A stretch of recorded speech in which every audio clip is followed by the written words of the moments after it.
Incremental ratings. So let's continue with the reaction series to my SuperMemo milestones and why I didn't give up using SuperMemo. Now it's time for the 8 months milestone, which is the next one from the 8, which is the next one from the 4.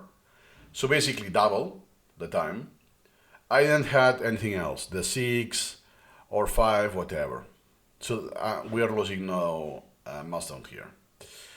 Then in this one, I have the stats, some organization about the topics, splitting topics.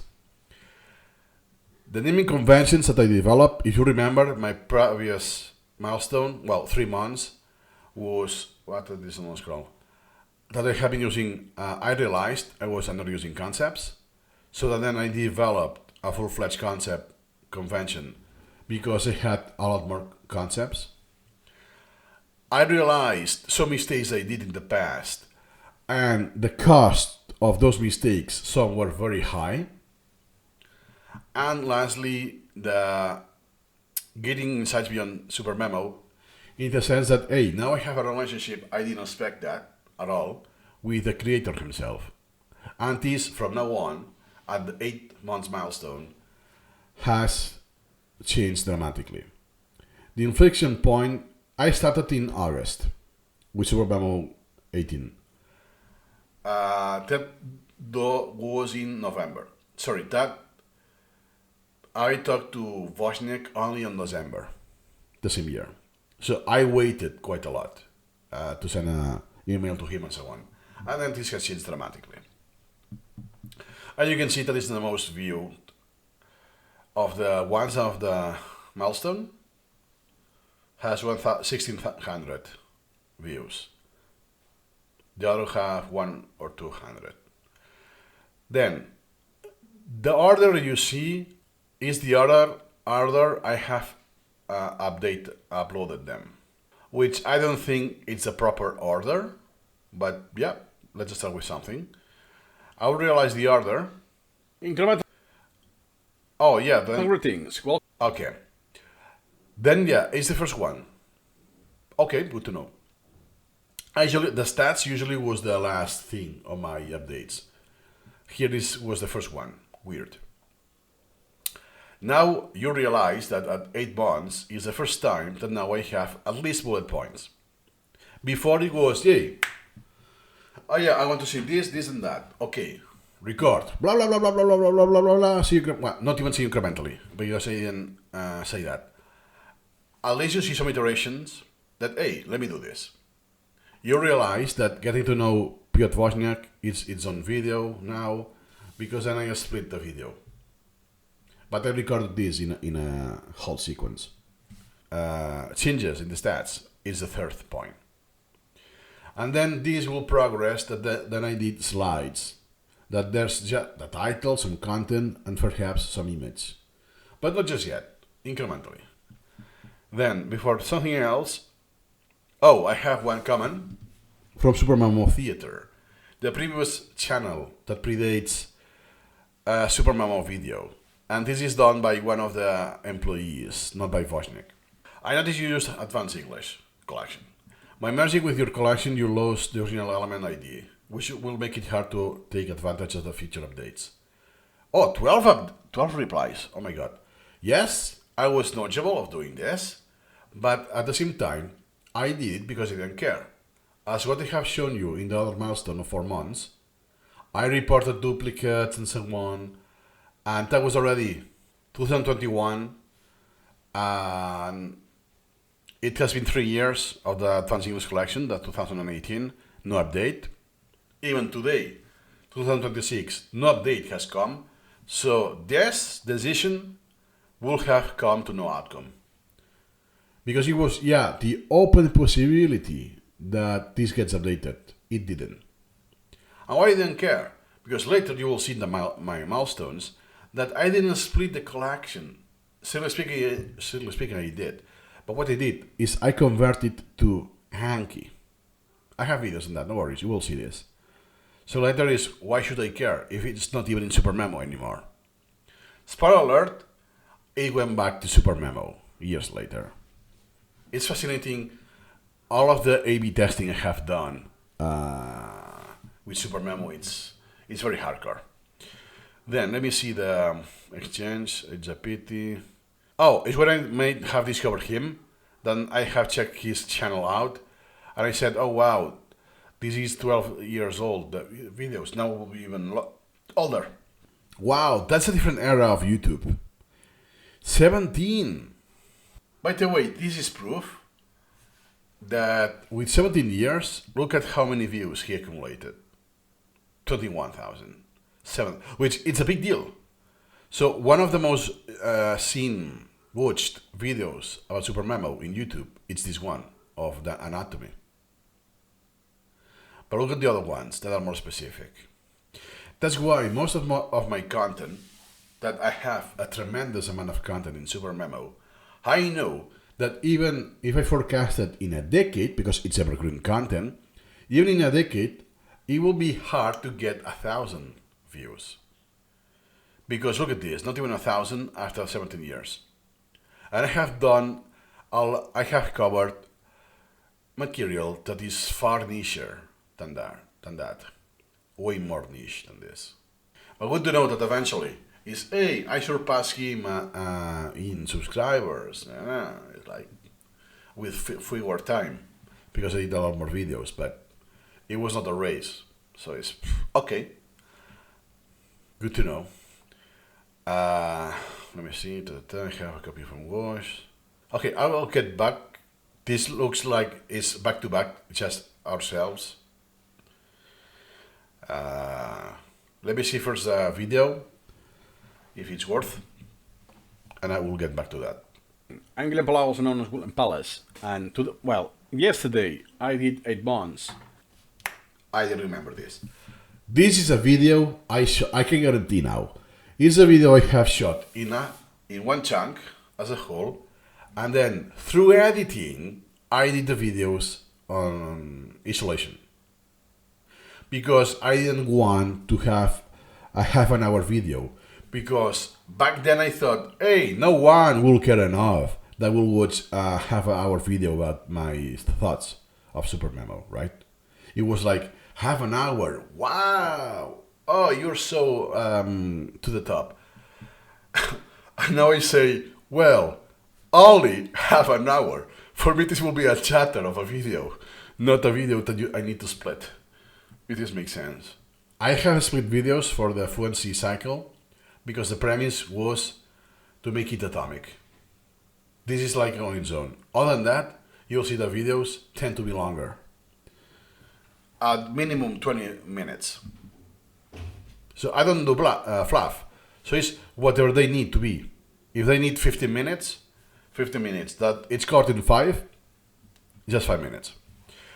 And I realized that because I reused the footage of the introduction. And because I started to do this weird thing, it's a very weird pattern that is like impossible to repeat. And you'll see that this video has the precise same intro. Look at what they say. Incremental greetings. Welcome to Flattening. Incremental, also known as Golden Palace, and yesterday I did 8 bonds. What? Today? Oh, what? Yesterday? No. I remember this. That, oh man, you can tell I have duplicated. But spoiler alert, is the first milestone that I say what?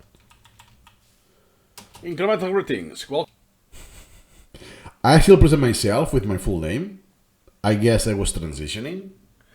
But it's the first they say incremental greetings. Not the first video necessarily, but the first milestone video at 8 months. Good to know. Good to know. Welcome to Flattening. Incremental, also known as Golden Palace. Landing. You see, still I'm mispronouncing. The R is not there. And yesterday I did 8 bonds of milestone of using SuperMemo.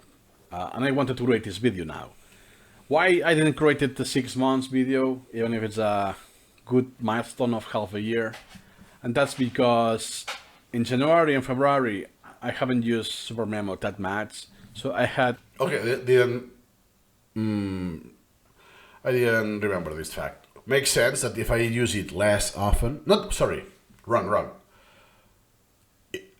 As often as always, but just by fewer quantity, less time, didn't make sense. That I needed a few more months, not just one. Makes sense. Then before I do this, because it's already, I have more or less a preview of what I will be sharing already, based on the bullet points. Let me go to the stats. I have 5,700 items. Here for sure is guaranteed I have deleted elements already. The retention rate is about the same.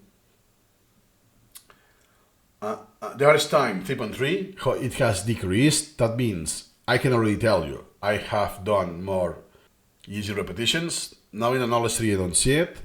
By the way, spoiler alert, that will be one of the mistakes I did with Peter Gray. Peter goes to the mistakes. Yeah, here you go. Peter Gray rearrange. The repetitions, it's about 3 per items. So an average of 3 repetitions per item. So that has increased. The repetition was, I think, about 10,200-ish. So I added 5,000, so about 50%. It was 4 months, and this is 8. Do you see the pattern? It's the same amount of time, 4 months more. I duplicated the time, but I didn't duplicate the amount of repetitions. I only added half of them. Quite a meaningful difference. And look, pending is 46,000. So I still didn't go through the Advanced English collection. And before I tell you that, I can already tell you that I have merged the Advanced English collection without doing much, because I have a lot of pending. That means that for these something thousand items, I have done about 1,000 something elements. So what every time I'm changing places is mostly unprocessed material. 8 months, and at least I didn't care. So I had no ego to track the metrics anymore. What I have told you in a few videos, a few milestones before than this one, I think 2 or 3 months, the pursuing the vanity metrics, I would have done that Advanced English collection to inflate my numbers. Look at this, 8 months, and still most of the collection unprocessed. Very little to add. So now I think I have. If you remember the total, the last time it was merged was 82 or 84,000. Now it's 85,000. So it's only 1,000 something more than the last time it was merged. So at the end of the day, I didn't do that many elements. Or it's because I deleted everything from Anki, so that has kind of even out what I did organically through incremental reading. Have something of value that you may have something to learn from me, especially if you are a new user. Oh, good. Oh, look, the completion is something I never pay attention to. Basically, once you have a pending queue, based on the speed you have, the burden and so on, SuperMemo calculates how likely you're going to complete it. Let's say that by average, I do 10 elements, new elements, and I have 100, I will need 10 days, right? So it will be 10 days in the future. If I have another collection, 40 something thousand, I do 10, it will be 400 days, it will be a year and something, or whatever, right? No, more than that, sorry, wrong math, but whatever, 4 years or whatever that is. It's fascinating that when I saw that is, oh wow, 2026, that is, it will take forever, right? Bro, I am in that year already, now. And turns out, it's just the day before the creating of the channel, which is August 14th. By the way, in another video of this series, while editing the video, I realized I said this for August 12th. My mistake. August 14th. That means that if I would have kept going and do the focus on the pending elements, like for real, I will need it. I will not be done even today, and it will be about the 6 years milestone of the channel and the collection. Well, only 1 day off. Spoiler alert, I finished way earlier than that. Like, I don't know which year? 2024, to say something. When I sent that to Anki, everything was done already. So I have done a repetition on every single element, and some elements were deleted because I really wanted that. This is super obscure. I don't want this. So I didn't keep the entire Advanced English collection. Nice. Dismissed, mostly folders. Not all of the folders, but most of that. And look at the topics, 32,000 topics already. So that's more or less the outline they have. So, and the pattern, do you see? 7 hours on the clock, 0 repetitions just yet. Because I have done the incremental, how do you call it? Incremental writing flow, and then I shot the video without doing the repetitions. What they said that the 4 months milestone was the inflecting point, the point of inflection, because from now on I will do the opposite. I first record, and if I have time, then I will have my private session. First, especially the videos that are timely, so that are for an event, an anniversary, or a milestone. That hey, today is when I do the year, and so on. Not something that I can do anytime I want. Is that I once again merged the English collection. I mean, oh my god, was in my fail spam. I can tell you I didn't read this one, merged English collection, and I realized this just taking a peek at the pending, not because I was reading the first item in the list. A video about how I split it, then I merged it, I think, and I split it again because I didn't want it to interleave. Because I made one of the mistakes of doing so many repetitions that were overcrowding my incremental reading. Exactly. So I think, oh wow, I forgot about that. Yeah. So a lot of items, English items that I did in a sequence. You remember, like, hey, in a week I did 2,000 repetitions. Something like that. I have forgot that. So sending back to the pending queue, reset the progress. Because then it's, yeah, let me be more incremental. That's why I don't have that many elements from the Advanced English collection. They are there, but most of them are pending. So it doesn't create a conflict. And as I add more or less the 50-50. So I will wait for the incremental reading elements to increase in volume to continue with Advanced English collection. But later on, I will change my decision. And let me finish off the Advanced English collection, because it's when I decided, hey, let me move it then to Anki. Since I didn't want to have half-baked process here and there, let me process fully so I can migrate. So it's only on one side, only on one place, I mean. That most of what I was getting were English. Look at the average interval beyond a year. With 8 bonds, the average interval is beyond a year and 2 months. That's not going to happen in Anki, at least before FSRS. Items. So, but at the end, I have seen that I don't need the final drill. So then, it's only a matter of taste of interleaving or not. So what I did is I will be using the collection, but more spread in time. So I don't have this once again. And what happened? More or less what I said, but with a wording that is not as easy to understand. Something that I outlined in the previous video. That the quality of what I say, not just the accent or the intonation, that is more boring, it's more monotone like this.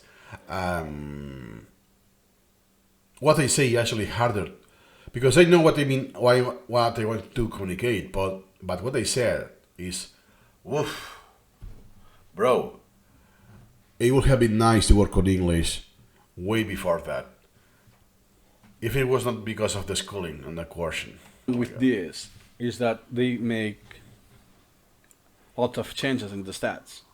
Okay, Here I have a screenshot taken from the last video 4 months ago. Oh yeah, cool. It's roughly 120 days. Now I'm double that time. So you can see everything will be increased, the memorized items, topics, and so on. So I only want to point out a few facts. The memorized Facts. topics, not memorized elements by day, it went from 14 to 23. And that's due to the English collection, the English Yeah. Vanity metric. items. And this is true for most of the changes. For instance, the average time is 3.3 seconds. It's extremely low. It was 3.5. So I decreased 0.2 in just 5,000 repetitions. Yeah. So basically it's now diminishing returns because my zero repetition is getting closer. So every time I will need more repetitions to change one decimal to the point that it will be already almost there.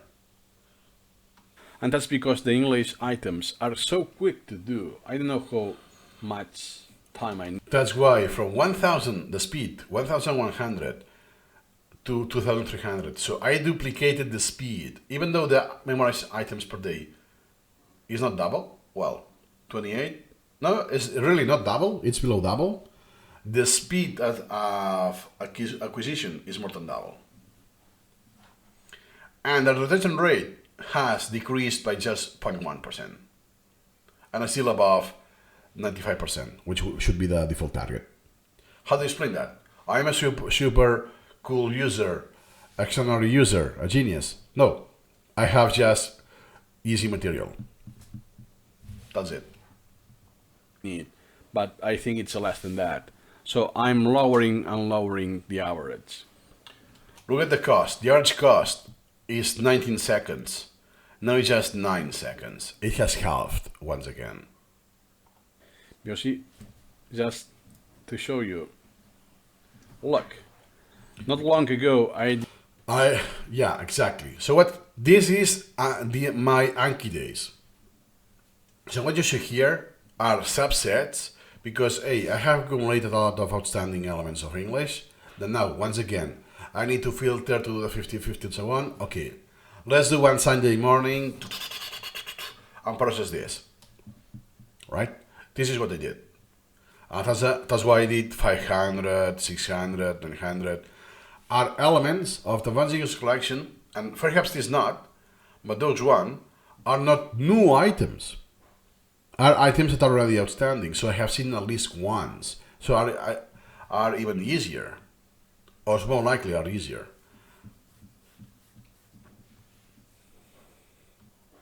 And this, what I said. Hey, what I haven't did the milestone of 6 and 7 months. Look how many repetitions I did. That's because this entire month I was on vacation. The only vacation I did on my life. Vacation meaning you have paid leave time for a month, and I traveled. This only happened once in my life, sadly, to the Dominican Republic to get to know the family of my fiancé and so on. And the other I forgot. I was doing I was busy, so I was doing something else. I think it was perhaps in Anki. I was reformulating. Okay, from now on, I will be using SuperMemo, and that was not expected because I didn't expect that at all. Is I will do this experiment and continue. Is oh shoot. Now what I do with Anki, with language learning and so on. So I modified how I do the templates. Some of that I export, So I spent some time like this. So I was doing that many repetitions. And then it's just, I didn't have access to computer for 5 weeks straight. And even to the internet. I barely had internet with Wi-Fi here and there. And some days, no Wi-Fi, no connection to the internet at all. So imagine this. That has been the highest break ever from SuperMemo. 900. But this allowed me to see, hey, what happens afterwards? Oh, let me see the effect it has in the priorities now that I have a huge overload. What happens if I use Mercy? which I did, and so on. So I take it as an opportunity to do some A/B testing. Items in one single day, April 2, April 2nd. It's because I also want to run experiments. It's okay, so I have lots of outstanding topics. Most of them are from English. Let's see what happens if I make all of the all of the items right away if it was Anki as before. And I can tell you, it's not pleasurable. It gets boring. And that's because No, so sorry, my mistake. It was not there. It was 2023, not 21. My mistake. So it should be another reason. Now I'm mixing memories, but yeah, it will be the same thing. There was a reason. It's not that, hey, I moved on from SuperMemo, I don't care. It's not like this. But yeah, now I thought, no, that doesn't add up because it was the first year. Transition to the next year. Yeah. it gets boring. And that's because first I haven't created those items myself. That is something, it pains that I needed this to realize that doing just items is boring. Because I always did Anki, so I did only flashcards. Therefore, when you review, your session is recall. Oh, you can change the deck, but if you change the deck, what you're going to do? Recall. It's just items. You don't have anything else. You don't have flashcards. Then, once I get used to the flow of incremental reading, with interleaving the reading or some videos, which I don't know if I put videos here still, I'm not sure. But basically, topics and items, that when I do subsets of items, like I did in the stats, that 900 is, bro, this is extremely boring to do.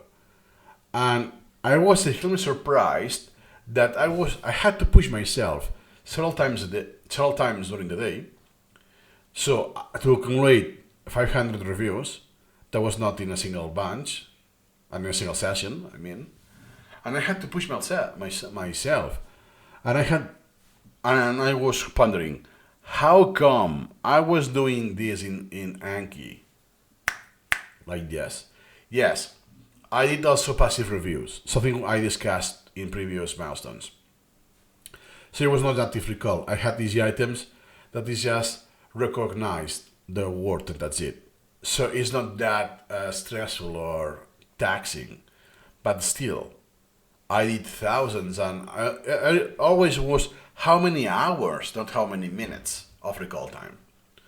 And then when I was doing the advancing collection, so it's pre-made content, so I can compare with Anki, at least back in the day, at the very beginning, I couldn't match the numbers I was used to. Every day, I had lectures in the morning. I worked, not full time, but I worked later. And I averaged 1,400 repetitions per day in Anki. Is how on earth I could do that? It's so boring, extremely boring. And in that milestone, 8 months, I said, there's no coming back, I'm sorry. I will keep using Anki for convenience, again, for what I have, that is very, depends on the card node system, and it's very mature. I will keep it there, it's no worries. But hey, a lot of the stuff that I wanted to do there, hey, perhaps I'm going to do it in SuperMemo then. Because only doing flashcards, it's painfully boring. And it was a hard pill to swallow because, bro, I have done this for more than a decade. That's why I got millions of repetitions. Oh my god, I'm extremely late to realize this. It would have been nice that even put 2 years to say something. To let them realize, oh wow, I was wasting my time. Right? And move on to something more efficient and pleasurable.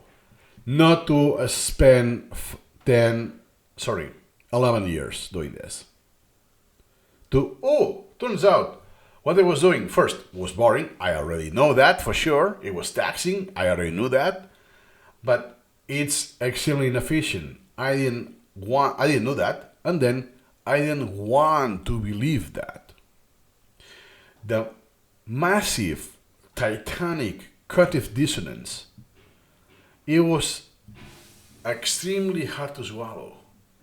Are you telling me that many nights, hundreds of nights, that I was nodding and was keeping to do Anki after midnight to push the repetitions, to finish the repetitions, which I didn't finish most of the days, but at least I did most of what I could. A lot of days that, do you want to go there? Oh, no, I have to, not with those words, I'm busy, It's no, I have to do my reps. If I come with you, if we go to the movies or we go, that means I'm not going to do reps. So all of the social events that I say no, and all of the pain, suffering, and boredom I tolerated, for what? Not for gaining. I didn't gain proficiency. 20, I only lost. So I sacrificed something in exchange to sacrifice something else. So I lost something to lose something else. It's not you sacrifice something to win something else. An exchange. It's not an exchange. You lose both times. That was a big deal. It's one of the, I remember that this one I lost the motivation to record videos. And I think it's the longest hiatus. Now if you check my channel, it won't be true because some videos are unlisted or deleted. So it could be there are other holes now, especially the first year. But there was almost 2 months without any video. And it was because I had this process to swallow this pill that, oh man, is a big deal. Thousands of hours of just recall time, more than 3,000. And I did most of my, so everything that was not Japanese at the beginning, it was created by hand because of the language. I needed to create my own. So also I had the time to create more than 100,000 flashcards manually. Yeah, with some add-ons, but still manual input every time. Wow. Doing just items is boring and inefficient. If you have this flow, I know, for instance, I know some people who do this. One from China and Beetle Fish Chan. Okay, it's your ritual. As long as it's not boring for you, because it could be the case that it's a drill that someone is not boring. At least it's neutral, so it doesn't have to be positive, but it's neutral. Okay, at least it's neutral, so you're not sacrificing something to anything. But something that's a different topic. But there's an update from Little Fish Chan that this week, well, it's Monday, sorry. Last week, he hit the milestone of 20 years, and he's doing the same thing. Manually rescheduling the first interval. It's very ironic. I could simplify because I want to do a video about this milestone. It will be available when I do it. The thing is very ironic because he predated Anki when he started. He started in January 2006 and Anki was released on October the same year. So about 9 months later. So he has been a SuperMemo user, never an Anki user, which is rare, for 2 decades, but he has the most Anki-like mentality using SuperMemo, if this makes sense, without ever using it. To a negative perspective, I mean. Not at the same degree as mine, because he does mnemonics, he has systems, so he's efficient in the learning. But in the scheduling and repetitions, it's no way in the same perspective of effectiveness. But again, that's for another video. Second, the degree of difficulty, it's too low, it's too basic for me. especially because I focused on where this I focused on grammar. If you noticed, those are not pending. It's because I did all of those items and so on. Yeah, the grammar, I thought, hey, that will be easiest. Not easiest. It will be more convenient because it's not. It doesn't look as rote, right? That this vocabulary, boring. Let me do grammar because at least I have sentences and I have some options, so I can think about a sentence. I can visualize the scenario like vegan, vegetarian, I wish at least it's easier to cope with this pre-done material. But later realized that, yeah, on the paper, I had some errors that I discovered, but it was too easy, too basic. I was not the target of those. That doesn't mean that I had mistakes. I had mistakes. And even today, I still do mistakes. When I talk, I have more mistakes because I have 2,000 ideas that pop and I have to choose and select. So I don't pay attention to the grammar. Meaning that if I was reading this, I will do fewer mistakes. But yeah, it was not that useful still. So I did a limitation of using a pre-done content. It's always the same case. Lots of grammar, which is kind of... So telenthropy becomes very low. But I still wanted to try this. Let's see what happens. Will I get bored using SuperMemo? That's at least what I like about... What? That doesn't sound right. This is what I like about myself, about my previous self. I already had this mentality, without sounding pedantic, that, hey, don't take it for granted. Do it. Of course, it's very likely we'll get bored, right?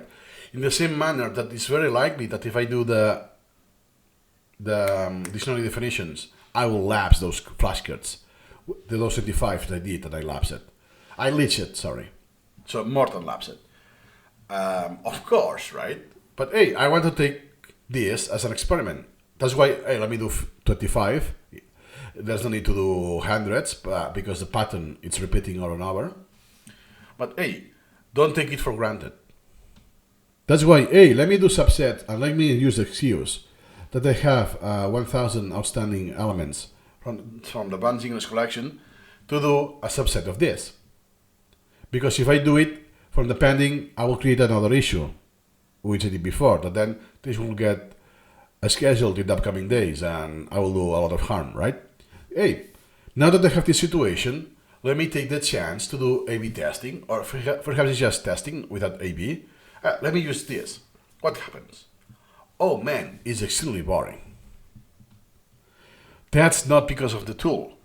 It's because of the method. If you only do reps, item, and item, you will get bored.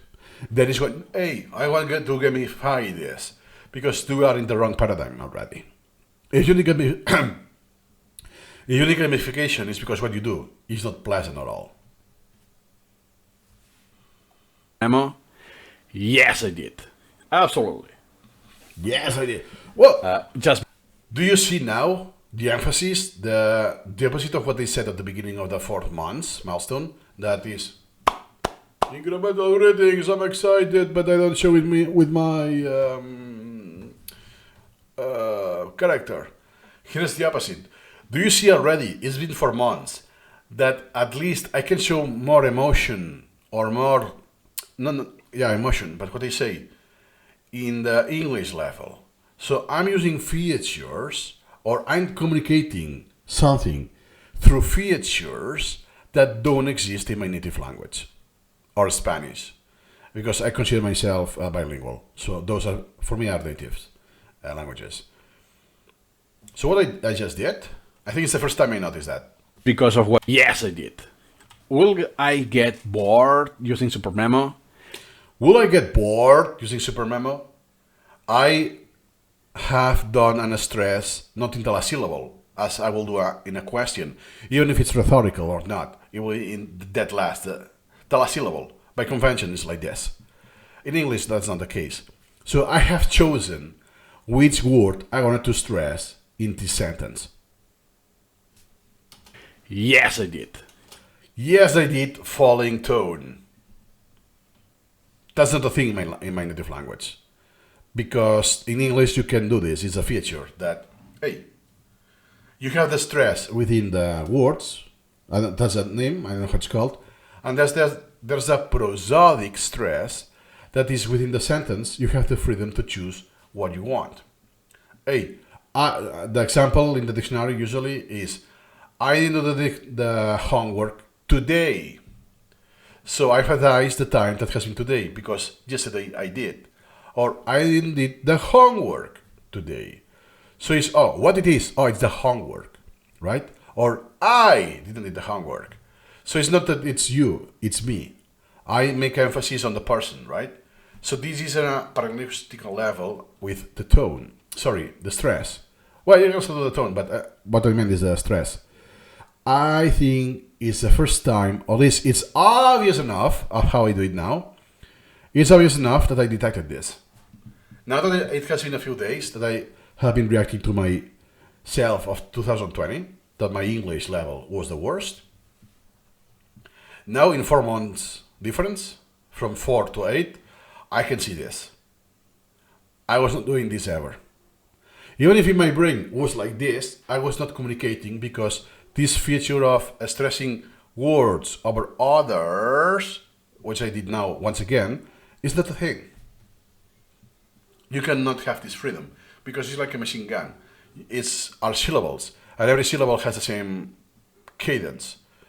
So you can only do it by volume, not by decreasing the speed. Wow, that's a feature I like in English. Let's continue. Absolutely. Just because of what I was doing with it. It's not something intrinsic with the software. Okay, check that. Check that. How? You cannot check that in SuperMemo. It's not Notion. But wait a second. So 4 minutes in the video, the first video of the series. Done. Merging English collection, doing videos, I doing just items, it's boring. 4 minutes. Pim pam. Look at now. My reaction, every single bullet point, it's taking 20 minutes. I hope still I do communicate, do transfer some knowledge or information that is useful to you. Even if it's transformative. Yes, I know I'm going off topic and I didn't talk about the English matching the collection, but it's something that it's useful. Like my English proficiency. This guy you see on my right side, I have this mirrored. Yeah, oh my god, so it's not my left? Well, in the screen that you will see on my right side, even if for me it's not, the point is that this guy has been studying English for crazy amount of hours. I think I started at 8. I started with a change in Spain that they started sooner, the English. Before it was much later. So I got this well transition. So that means I started, for instance, sooner than my brother, but I started later than my pals later on. Because every year they started 1 year, academic year sooner. So I don't even remember now, but at least I can say it was 8 years at the very least. And I could only do, it was, I remember this. Then I did the post-mandatory schooling. If you want to go to the university, you have 2 years that are not mandatory. If you want to stop, you can stop. But if you want to do something else, you need to continue. That's why it's called post-compulsory. Post-compulsory, I think. Long story short, I did this as well. So after a decade of learning English in the school, I went to Barcelona, downtown. And I don't know, because my aspect back then, people thought I spoke German. I don't know why. This was recurring. That why people think I'm German. I don't know why. Or that I speak German. Could be Austria, whatever, right? Long story short, Oh, no, English, please. And then what they ask is literally, what's the bank? The Deutsche Bank is the bank that is German, and it's in the same street. So when I went outside from the bus or the subway, it's there. So it's like 30 seconds walk. It was on my way to the university. And since it's downtown, oh yeah, what it is. So I was unable to say that.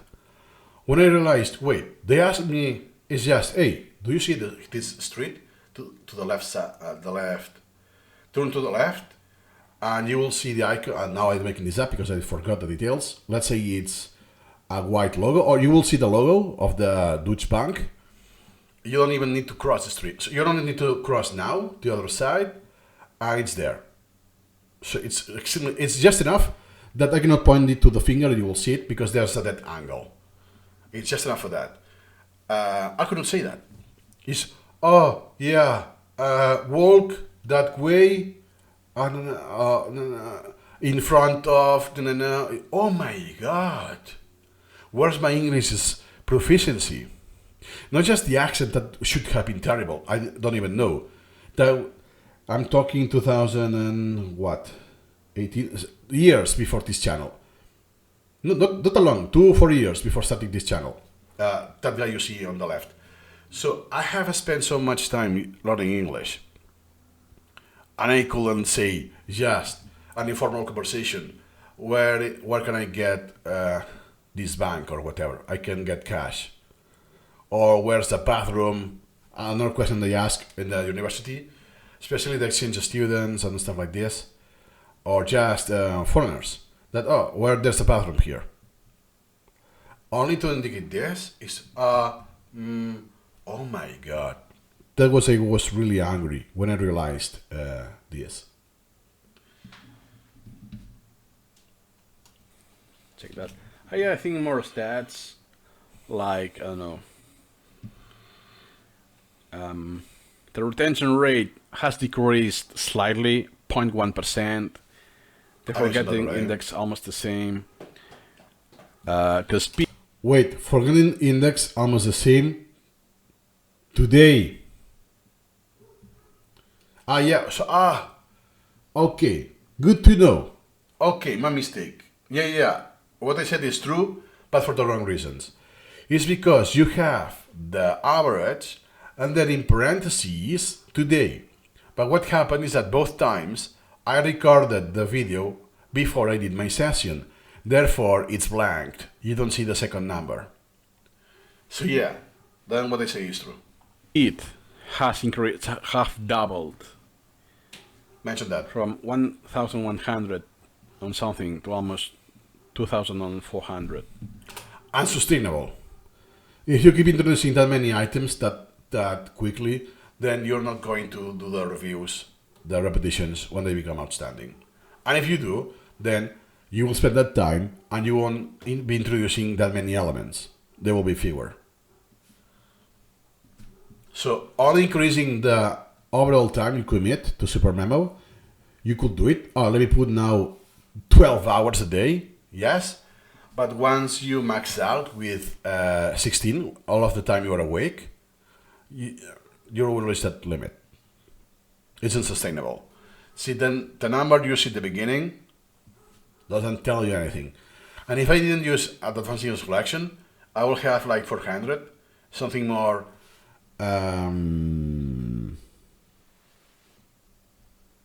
more genuine that represents incremental reading. But again, depends a lot of the context. Some people have these very low, but their collection is an extraordinary quality. They do all of the process how it's meant to be used. They do all of the effort mentally, the incrementalism, the reformulation, and all of this. So they will have very few items per day, therefore very low speed, but it has a huge quality, meaning that those items represent a lot of knowledge. And you'll have some people that their items are trash, very quick to do, without reformulation, very low quality. They have a huge speed as a consequence. A lot of items neglected, meaning they have been created and never seen again. So they have had no repetition other than the creation, and this represents a lot less knowledge. Something we mentioned as well in previous milestones. So this tells me nothing. It's ridiculously high, but this is temporary because That's why when I ask to my tutorees, well, it depends on the case, but if it's a very closed case that, hey, I want language learning specifically for this, so something very concrete already, I don't ever ask for that. The speed, the average interval, those are vanity, or the memorize per day, those are vanity metrics. So I only cover this when they ask explicitly, and to tell that hey, you shouldn't focus on that. And what's more important is the priority protection, the retention rate, the workload, depending to see if you're doing too much. But the workload is more at the beginning, when your collection is still super new, and the lapses. Other than that, a lot of stuff, vanity metrics. And yes, I will keep repeating this. I did a great deal Vanity of metrics. items from English recently. Recently. So this will be decreasing as time passes. The other thing is that usually I don't check the stats. I know there are so many fancy. Yeah. What they meant by stats here are analytics, not the stats. And you have the regular stats. Oh my god, the regular analytics, and then the 4D analytics. So what I meant now in this second of the video are the 4D analytics. Plots here. And this because it's meant to be for research, not for the user. So it makes sense. And to some degree, I don't check most of the stats when I mean analytics. This button here. The first one. And the usual here you go. that you have so many. This. Usually I check this for a reason. That hey, someone shared a script to see how many times you grade the teach and the percentage, or the something like that is, oh, let me take a look, because since I don't take a look often, I cannot tell you what I have, right?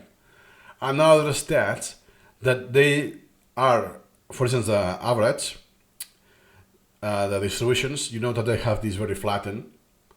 It doesn't change at all. So there's no reason for me to check it often, because it will be flat once again. So, and most of them are just cumulative, descriptive, and something I have seen before.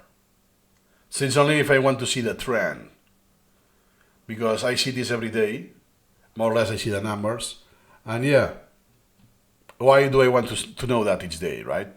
That's why sometimes, hey, I want to check this, because I'm running a test, not necessarily going to be testing. Hey, I want to go for my hypothesis. Is this increasing or decreasing my performance? Or do I spend more time or less time with this? Because my strategy could be that I want to spend less time. I want to be more efficient in this sense. Not that I have a higher performance. I have the same performance with less time. Hey, let me see this. Pum, pum. Okay, I verify it. Done. So once this testing is done, I don't have a reason to check that, right? This is more important for diagnosis, for tutorees who care.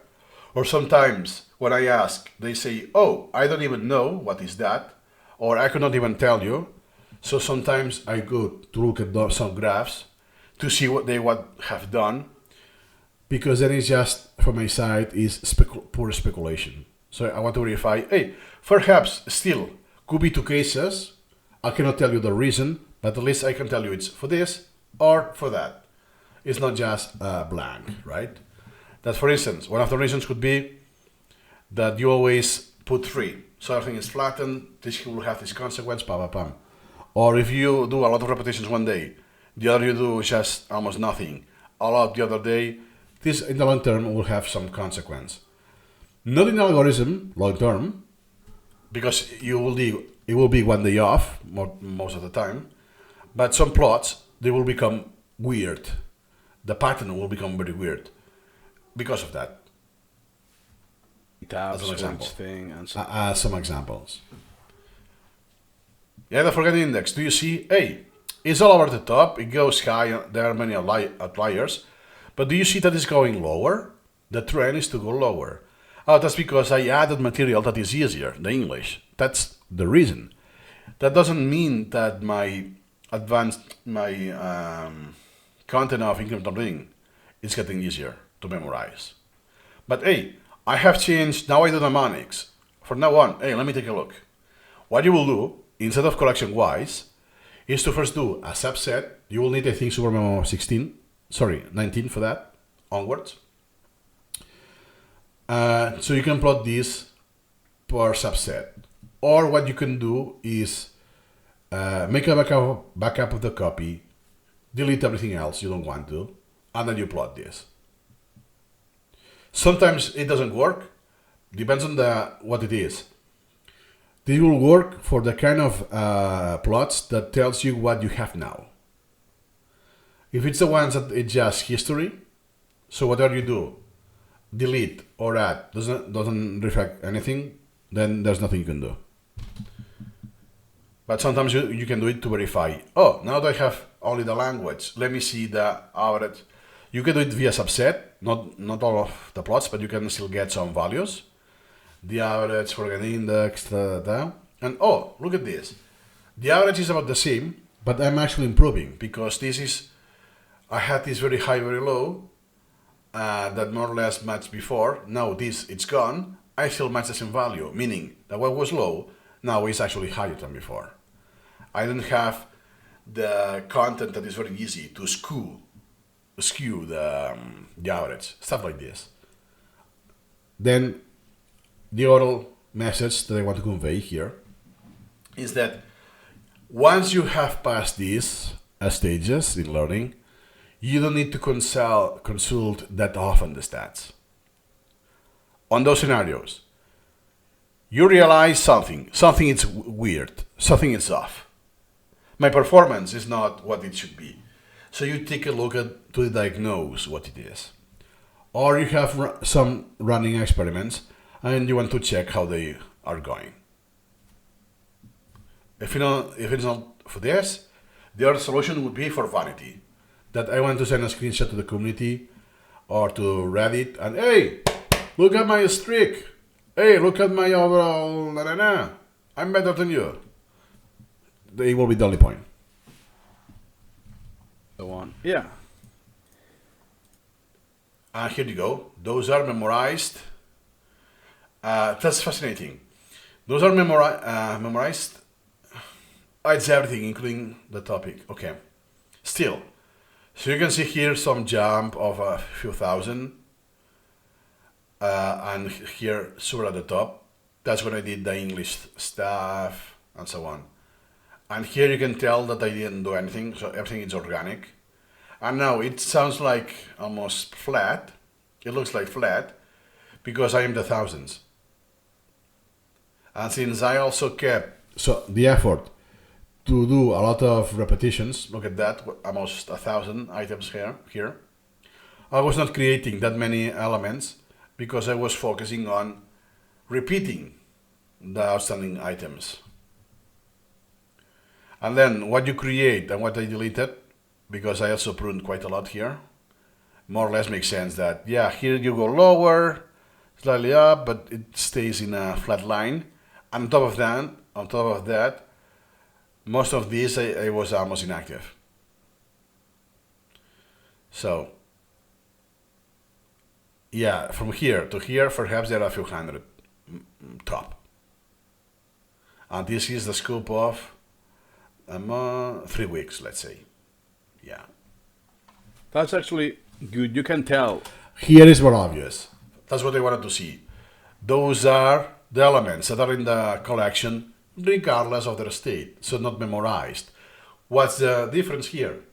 It's because, as you remember, most of the collection is pending. Therefore, when it's memorized, this is not seen. So you can see that in my 4 milestone, I merged this, boom, and then I have split this once again. Sorry, 3 months. In 4 months, I export this once again to a different collection. And before my 8 months milestone, I do merge it once again. It's the same pattern. When I merge the English collection in November, At least it is useful that, hey, if I check this in my collection now, I will be able to tell when I did this. Oh, it was in December 10th. Okay, good to know. But other than that, it's not useful to check this every day or every week.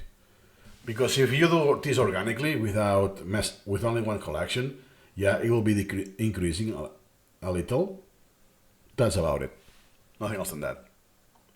then I split again in December 10th, and I merge it again in March, just 1 month. Which at the end of the day is not that much, because remember that here 2 months I'm almost very little active. I'm almost inactive.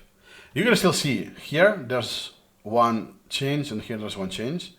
So it's not that I haven't used SuperMemo as I thought. That will be to the years later. That I use it very little. That means that, yeah, even if it has been in a span of 3 months, it is like one, because the other 2 months I use it for 10 minutes. So the amount of hours I put here in this interval could be less than the interval of those 2 weeks, to say something. So the time I have invested with this split was very, very little. Month ago. But enough to experience the pain points or the side effects. So it was still worth it. So if I will go back in time, I will do the same thing. Yeah, mira. Yep. Unless I can. Yeah, mira. Oh wow! Here some Catalan was dropped. So when I was surprised, it was sporadic and it just said in Catalan. Hey, mira! Hey, look! Lol. That doesn't happen often now. At least I can see this plot is useful for that now. You can usually tell Yep. when you have a mass deletion. Oh wow, that's an abrupt. You can see that it's one of the videos. Later with the editing I cut, but again, with the editing I also improved across time.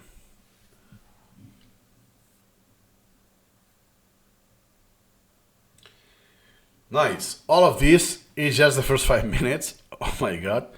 So we'll continue with the next ones, but not today. I will do it in the coming days, incrementally. Incremental ratings. So today it's February 1st.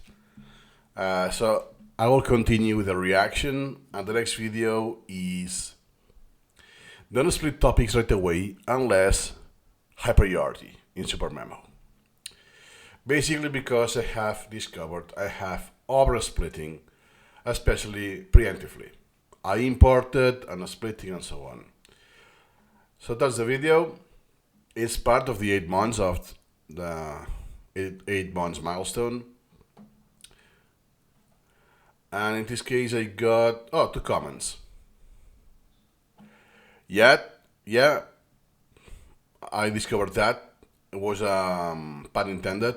P for PI for Piotr and WO for Wozniak, but at once put together is piwo, that in Polish means beer, but it's a nickname that he himself used. That's why I use it. And I started to have a same problem with too many articles, so this advice is very practical. Well, not too many articles is not necessarily bad. It's 2 articles that you split, and you'll see the consequences. Let me see what they say, and in case I don't, because I'm still a noob, kind of a noob, I will say it today.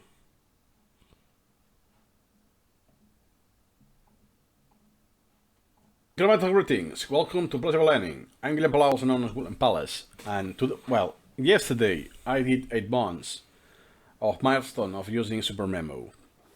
Next thing is that usually I don't. Such abrupt. Yeah, you can tell that the intro was the same for every video of the 8 months milestone.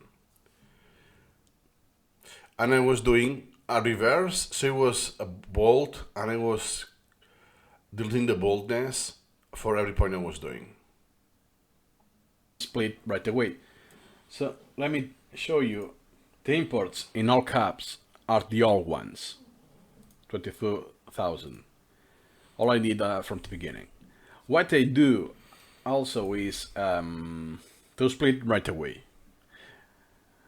Unless the topic is very hard to auto-split, I do it right away. Hard to split in the sense of the structure. That there are no headings, there's no something that the structure repeats, and it's easy to split by that. That's what I mean. And I don't do this any longer. Unless Exactly.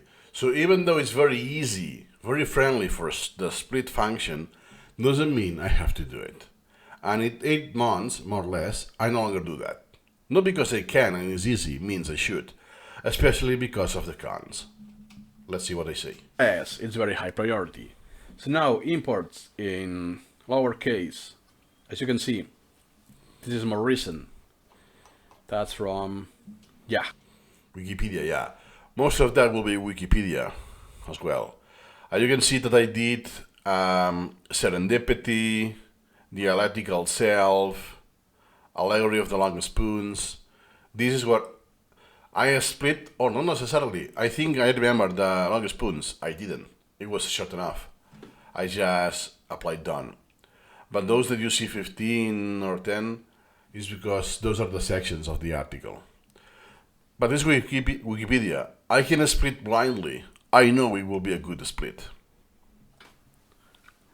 10 days ago, something like that. So now I don't split. If it's not that important, look at the priority, it's very low. I will leave that sitting here. Unless I need something, one specific part. For instance, the allegory of the long spoons for one article of Master How to Learn, or deliberate, I think for deliberate practice, I don't remember what I needed that for, like what is value in ethics and so on. This can wait. Because if I do the split, I will create more topics and more topics and more topics. And I have a huge, tremendous... Oh my god, what a nice. Yeah, I realized that. So I have 36,000 memorized topics, out of which I have 32,000. And what of those are outstanding are about 2,000. Not that many, to be honest, but later on this was, when I started doing auto-postpone, will be the opposite. All memorized topics, but a few thousand are outstanding. It was a complete mess. Unless I have prioritized this very well, and then, okay, if 95% of my topics are outstanding, I don't care, because the priorities are well set. But that was not the thing back then. Outstanding queue. And let me tell you that this is not the original. 1,700. It's very low. I have postponed most of the topics. I had more than 20,000 here. Absolutely ridiculous. Because I did all the splits, and all the splits were scheduled. Basically, once you need this, you need to either mass delete, which is what I did later, cheat, which is how to postpone or spread, or have a lot of patience. So you go through to every single one of the, not elements here, but the children that you already split, and prioritize accordingly. And then eventually, after 26,000 topics repetitions, more or less, you will be in the same place. That is way too much, and I will need to cover a lower priority range. So at the end of the day, I will still prefer to cheat and spread. lower priority ranges, and from now on, reprioritize what's coming next. And I found that some entire concept groups were low priority. So what I did is, let me apply, not delete, apply it done, so I only get what I have done. So if I only did, let's say, the value in ethics, in O's, boom, I do the item of the definition, or something that is what I was looking for, and that's it. At least I keep this. And everything else is deleted. And then I move this, so instead of keeping this weird hierarchy in the knowledge tree, I move the items in one single folder for my convenience. Because then I had a lot of folders, like 3 levels of hierarchy just for one item, stuff like this. And this, so far, it has been good. Because I also later deleted sources in bulk.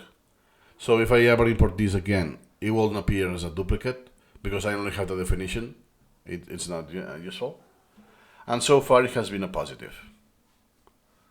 So it's far from ideal, but it's the best solution so far. Yeah, more longer in the future. But in some months, all of them become outstanding. And it's where you really need to prioritize. Even if I will spend all my day, I won't get it done. Yeah, oh, that's it, okay. Exactly what I discovered, because in Anki, basically, it's just a matter of quantity, of magnitude. Because you only have flashcards, right? You don't have the reading process, the learning process. Therefore, it's just putting more time, doing more repetitions. Eventually, you will catch up, because of course you're not going to do new cards. Since everything is new, it's like in a limbo. You just don't touch that, and you focus on the backlog. It's super easy to do. And you don't have any degree of priorities, so everything you do is heuristic. I have this deck that for me is high priority. I have this other deck that is lower priority. But within this deck, you cannot differentiate anything. So, I had this mentality, and then I realized in SuperMemo, that's not the thing. And especially because when I'm processing this, whatever it is, I should, even if I don't want to, I will import a little more to compensate what the understanding, the holes I'm missing in all of this. So it's not that easy. Not that easy. That's why it's simpler to just delete it. Nice. That was short. Then it was my recommended, by the way. My concept naming convention for SuperMemo, that was the first convention. I think I will need to change the title for that. Incremental greetings. 0 comments. Oh my god. Ah, look, I said 3 from 6. I have 6 videos about 8 months. Cool. Is this bullet point setting more concepts? Welcome to Prosody. With doing is using more concepts. But I kind of failed to do so. I still have very few concepts, given the amount of topics I have. So, what you see here now is that I make my own I will drop the captions because are manual. convention. Let's say psychology. So first I had only psychology. That's what I remember doing this example, yeah. It was a good thing because I wanted to keep the hierarchy and because my native languages have different order, word order. In English, this is lost. So if I want to sort, it's like when you have numbers and in a computer you want to sort, then you pre-add zeros, you pad zeros on the left, so the 3 and 9 appear before 20, let's say. The same with here. Hey, I want all of the psychology together. In Catalan or Spanish, this will happen. Psicología, ta. In English is no, it's cognitive psychology. It's neuropsychology. Then alphabetical order it will break this sequence. That's why I found this with the dot, like if it goes programming with inheritance, psychology, more specifically neuro, forensic. And sometimes it's just emotion, it's just a child, but it's not a compound noun, like social psychology and whatever. It happened that I did a lot of psychology back then, and it made sense. Some of them I populated quite a lot. So I had here 1,000. Oh my god! So I had quite a lot of items as well, not just topics. So it made sense. But later is, oh wow, now I do this classification, and I overdid it. So the rule of thumb today is, okay, identified that I have something that, yeah, is psychology, but it won't feed specifically any concept, right? Let's say cognitive psychology. Hey, I have two. It's the second item, the second article about cognitive psychology. Imagine I don't have the concept still. It's, yeah, let me use the psychology, so the psychology itself will be a concept now. And then if I want to further specify, I can do it any other way, anytime. But what I did is preemptively that, hey, now I detect already that this doesn't fit my concept hierarchy. Let me add one. This led to having concept registry members that had 1, 2 articles or even unused. Because sometimes later I realized that, it's not what I thought. I delete or applied on the article.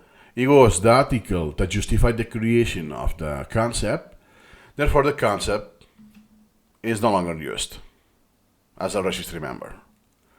And then it's okay, let me wait. Then I did the 1 year milestone, we'll see. I did the 1 year milestone, 1.5, and then it's, hey, brother, I have 200 concepts, and 120, let's say, of them haven't been used in the last year, or since the creation, haven't been used at all.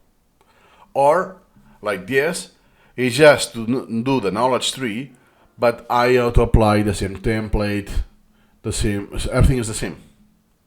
So it doesn't make much difference. But then, hey, it will be justified if I want to do ever subsets. No, I want to do neuropsychology. You see, by the way, it's empty. I miss that.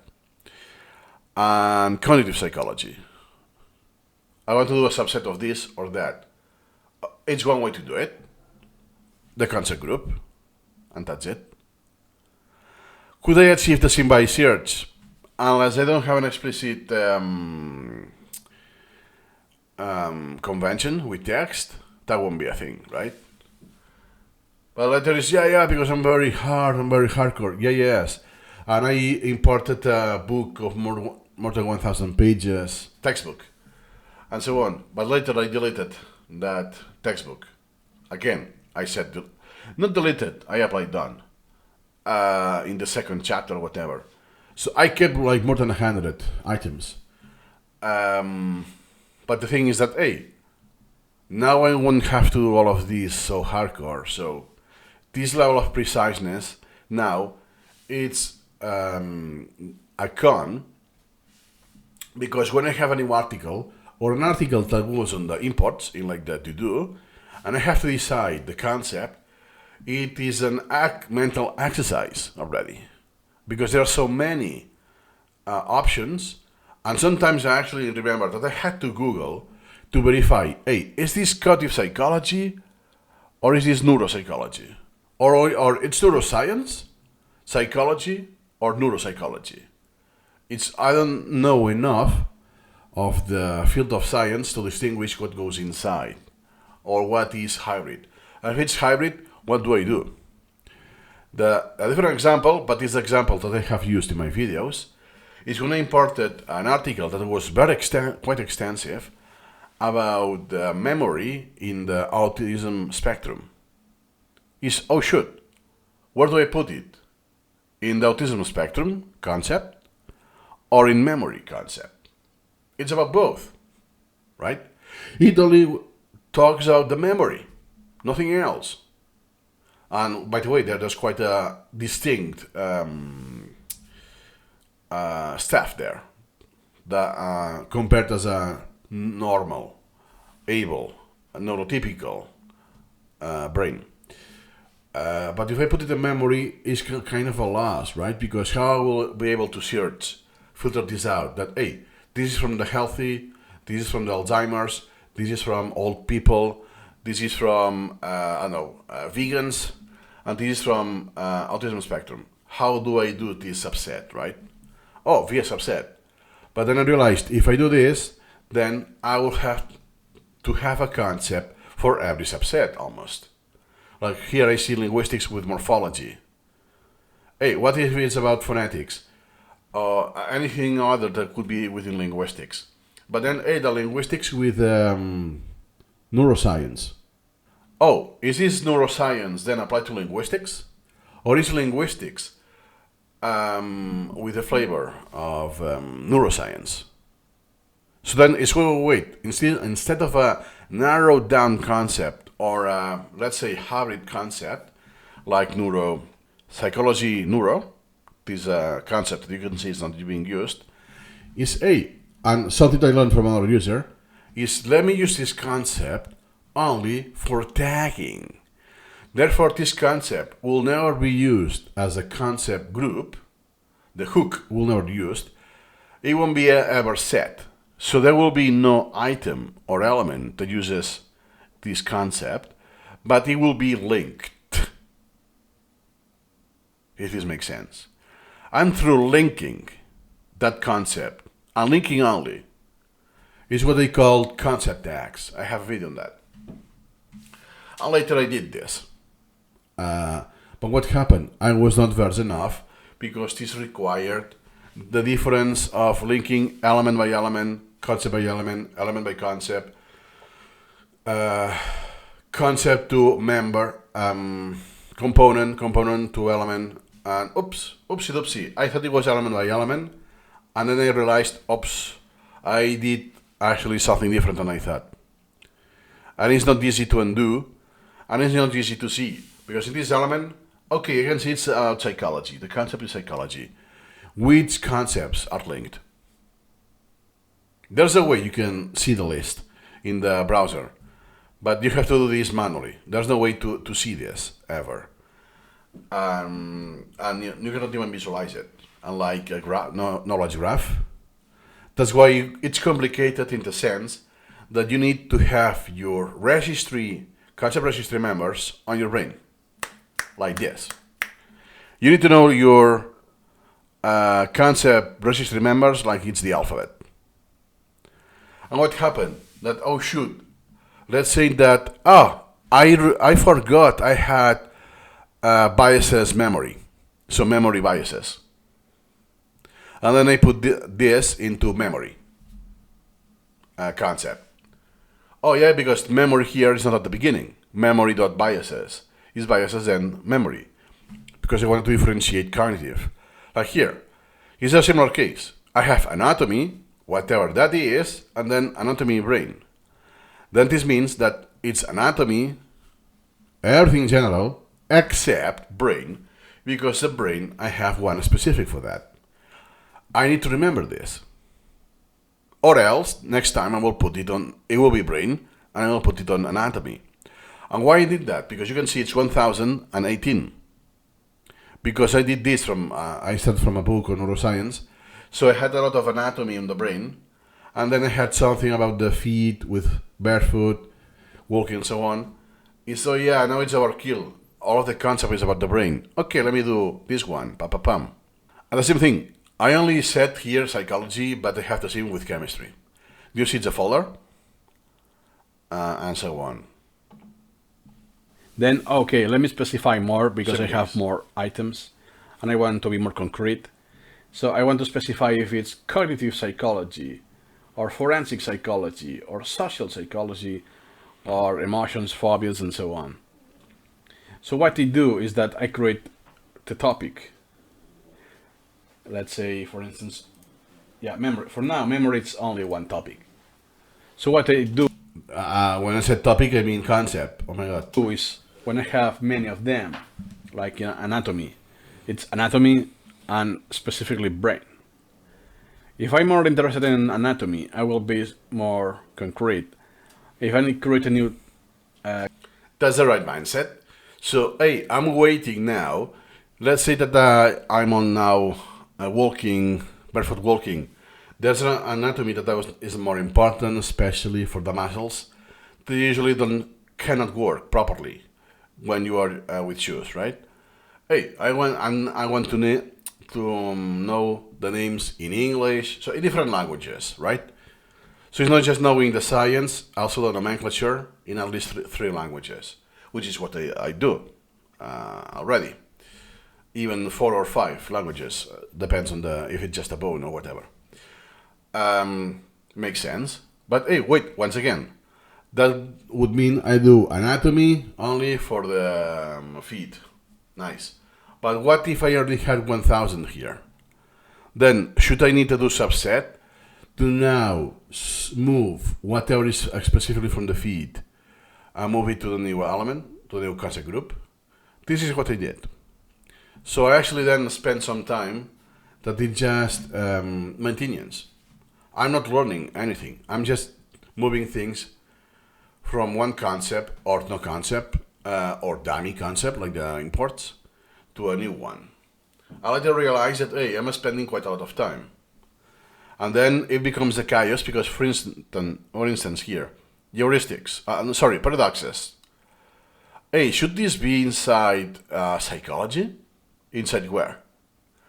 So sometimes I also forgot where is this in my knowledge tree.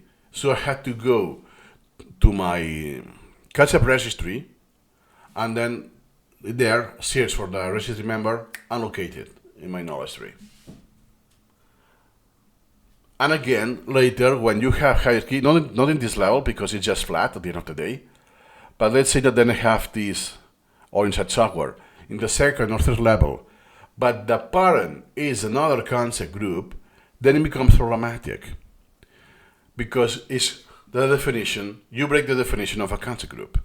Because it means that itself and all of the descendants will have the same concept, not anymore. Some of the sub-branches will have a different branch, a different concept. And this could be nested in many layers. Therefore, as long as it's first organic, you wait for it to happen to justify that I have a load that justifies a concept. And you do this organically in the sense that is here and there, and gradually you build this concept registry, it's fine. But what I did is that with a very short period of time, if you remember the previous milestone, I had 20 something concepts, but in reality, I was only using 4 or 5 to 200 in 4 months. It's way too much, way too much. And remember that what I did, 5,000 repetitions or something. So imagine that means that every 40 repetitions, items and topics, everything, I create a new concept. It's too much, way too much. a concept, I will create the folder. Not the 200 and something concepts are too many, is that they're having created too often, too quickly. If today, after 6 years, I will have 240 concepts, it will have been a different story. So I have one folder of psychology that it's containing all the concepts related to psychology. Oh, in this case, oh my god, I do forget it. I do psychology as a concept, but I have like a child of itself. What I will do today is that psychology, the folder, won't be a folder, will be a concept, meaning that if I don't specify, it will be the same level of hierarchy, basically. That's why I use the capitalization, that A, the P is because it's a folder, capital P, and if it's a concept, it's lowercase p. And if it's all caps, it's because it's an umbrella concept. It's not about a person in specific, it's people. That means there are articles about people, but I don't specify particularly any people unless it's very important, like I did for Wozniak or for Peter Gray. No, perhaps not just importance, it's just the volume. That it's so much, I import so much, that let me be a concept from now on. And later, after I have processed everything, I could change my mind. So therefore, I create the concept as a source, the author. Therefore, the concept is for an article that are about the people themselves. That's why it's in capital letters. So it's not because they are written by these people. It's because there is like a biography at some degree. They talk about those people. And that's it. That's how I work. And I prefer to do this psychology dot as in programming that you have inheritance. Well, some of the programming languages, not all of them. I like to work this way, and also because I'm used to Roman languages. Because in English, the main difference with English is that what I mentioned at the very beginning. You say cognitive psychology and forensic psychology. So if I sort this by alphabetic order, it will be messy because of the adjective it's before the noun. So I prefer to have it like this. And that's actually the same solution I ended up doing in Anki with tags. And more or less it's... Oh, I forgot about that. Yes, but the extreme difference in Anki is that I don't do this case by case. Meaning that once I finish a deck, I generate the tags. So I open the contents on the browser, add this tag, ta. I never add the tag manually when I create the flashcard. That doesn't happen. And now, not anymore. Even back then, I think 8 months, I'm not sure, but at least 1 year, that I no longer use Anki for that flow, for general knowledge. I use SuperMemo for that. Therefore, it's so heavily specialized that it's Japanese or something about language. If I use mnemonics and I use the note and card inheritance, all of this. I don't use tags, or I don't need them. I still do them just because of easiness when I want to plot. So I can quickly filter notes or cards. Well, if they are, in reality, if they are tags, it will be notes. But then you can further specify the card type still. And then I have I can plot the graphs of the stats. I just do it for this. I don't need anymore the tags. Because I don't do general knowledge. I don't have memory, philosophy, psychology. No. I have what I had before from English. Mnemonic packs of what the systems I did for the kanji, and Japanese. And something else with Greek, well, the characters, the script, and some other scripts that I learned. And that's about it. The same, if you notice, it's always lowercase letters with some exception. But usually, if it's a folder, I capitalize the first letter. Not needed, because I see the icon, it's a T, it's not a light bulb. It's not needed, but it's like this, that is one put together. Especially if I take a peek on the ancestors, just by the capital letter, okay, it's enough. Because sometimes it's, hey, wait, it's a topic or not. In the ancestors, it tells you if it's a concept, specifically. Only if it's concept. It doesn't do item or topic difference. But for isness, it's quicker. Okay, it's capital. Boom. I can identify this as a topic, as a folder. But I can do it quicker. But there are certain... Do you see, sorry for the interruption, phonetics. Why it's its own? Why phonetics is not inside linguistics or even language?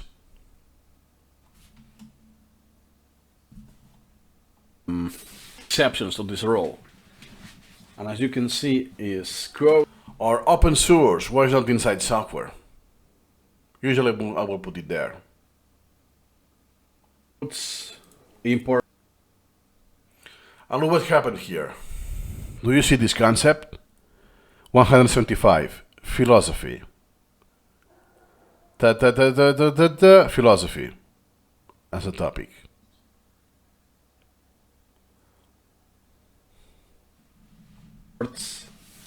And people for now.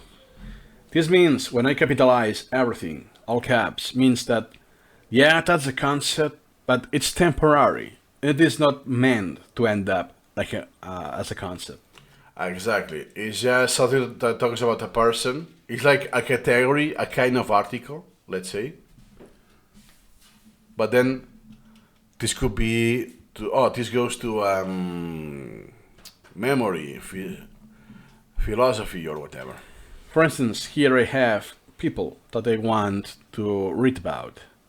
The example I mentioned from Peter Gray. In this case, it's not about him, it's about his writing. So it's about the source. It the may author. happen that because of the importance of this person, it becomes a concept by itself, as Peter Gray. For the reason that I use the hook. So when I import this, import this to the Peter Gray concept, because he's publishing quite, not often, but consistently. So let's say every 2 weeks or even a month. But first, I need to catch up everything he has written across the years. But it's adding material every n weeks. That let me have this in the same folder, because I want to read absolutely everything he writes, he publishes. So now Peter Gray is a concept by itself. For instance, I haven't. Later when it's processed, he will be schooling, unschooling. Well, the concepts he talks about, anthropology, psychology, all of those. But temporarily is overwritten, but because I want to know the source. Because I will do subsets eventually. So even if it's hypertrophy and so on, I want to have a place only for that, so I can catch up, because I want, this is very high importance, these are rules. If it will be, this article is in memory, this article is in schooling, this article, I will rely a lot on first search. This is required to have set the sources, right? So I can check by the plain text in the name through the author. So if sometimes it's the full name, then the first name is just the first letter, or you include the letter of the middle name or not. Then for this, in SuperMemo we cannot do, there's no registry for this. So it's just a simple string search, and you don't have regex either. So you're very limited. That's why I kept doing it. For Peter Gray, Piotr Wozniak, and some user from a blog. And I think that's all I remember. So are temporary concepts, but are concepts that are still useful, even if I know it's temporary. Done this with Poorly for convenience. Wozniak, even though SuperMemo Guru, I could phrase it as Piotr Wozniak, for instance. It's more like this sense, because all the child's here author topics are his writings. So it makes sense that the concept becomes the person, the source of the writings. But if he's talking about psychology or unschooling or dyslexia, it may happen that I will change the concept to this. Exactly, this is very dynamic. So it could be that your case, or a case of a person B, he or she has dyslexia concept already, and it's populated, because it's relevant. It's a thing that he or she is digging to. Then in that case, it will set the concept of dyslexia already. Because dyslexia is already so high priority that takes over the author in this case. And could be that this is my case. Now I have this concept, dyslexia. Because now it's relevant for all reasons. That is not. No, I'm not going to say. I will make the video longer. But basically, hey, what happened? That I need to take this decision at that time on the import. Then I take the decision based on the concept registry members I have. Then I do the repetition 1 year later or 6 months later, and what happened? Hey, now I have a concept registry member that is more suitable. It's not that it's a mistake. It was just not available before. And it was not enough to create it, because perhaps it was the first one. Then once I see the pattern, hey, this already happened several times, and I want to dig further, so I know I will import other stuff. Now let me create the concept. Or I want to eventually go neural, so I want to map this to SuperMemo. Hey, there's a weak link from this. So from Peter Gray, there's a link to dyslexia.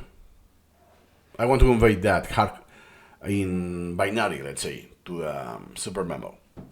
Then I create the concept. What I don't like in SuperMemo is that you cannot see this obsidian or things that, hey, those are the neighbors, are the most likely that they're candidates. It's not perfect, but sometimes it works really good. And it's like saying, hey, you remember the topics that you kind of thought that they were related to dyslexia, or they actually mentioned dyslexia. And hey, they appear below the list, you just accept, and then the concept is set. No, that doesn't happen. So you need to either search explicit for that, if you remember, or wait until this pops in your repetitions. And this is very long term. Very long term. In the sense that you are never satisfied. In the sense that the current state of the concept registry member is permanently outdated. It's always outdated. You always had to change, realize something that, now I cannot retroactively change everything. I have to revisit everything to set the same concept that is new, that didn't exist, or other concepts, something like this. So the concepts of something dynamic, even though is very slowly, could be like a tree, that it's growing, but it's growing super damn slow, that it needs years. But after a while, if I had the shape of 3 years ago, it will be a whole difference. So more or less, that's because it's a milestone. I said it on this aspect, so I'm not going to explain the convention I have now and all of this. This will be on parts of the course. But on the perspective of what you do now, it will change. And even if you don't change the scope, the philosophy, it will change anyways. But I keep this this convention of putting the noun dot the adjective. So if you keep this, anyways, you will have concepts that now it's not that relevant today because I have changed my mind, now it's boring, or it's because I have covered everything I wanted to do, I have satisfied my curiosity.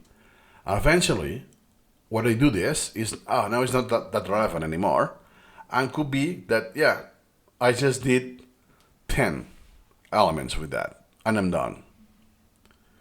Then the question is, do you keep this topic that for instance, physics, especially nuclear physics? Why I created this? Oh my god. Because of latent limitations, technical limitations in SuperMemo, I decided I'm not going to do STEM. Unless it's in prose, in natural language, but not with formulae, because of technical limitations. Only for that reason. alone. Then, yeah, I know this is not going to grow here. And you know what? I'm not going to do anything about physics anymore. Therefore, what do? Do I leave it at this? Or do I merge it? For instance, in this case, physics nuclear actually is what I did. It doesn't exist anymore in my collection. I merge it to physics. But I keep physics. Because if I leave this, there are more candidates going to need to choose in the concept registry member. And I will have dead categories, dead concepts. That, yeah, those are members that I know are not going to be used anymore. It would be nice in SuperMemo if there was a setting like this, that you could dismiss a concept as a member, not as an element, meaning that, hey, this is an archive, keeping what I have done in the past, but ignore everything from the future. So when I select the concept, it doesn't appear as a candidate anymore. It will be nice. So again, everything you do has pros and has cons.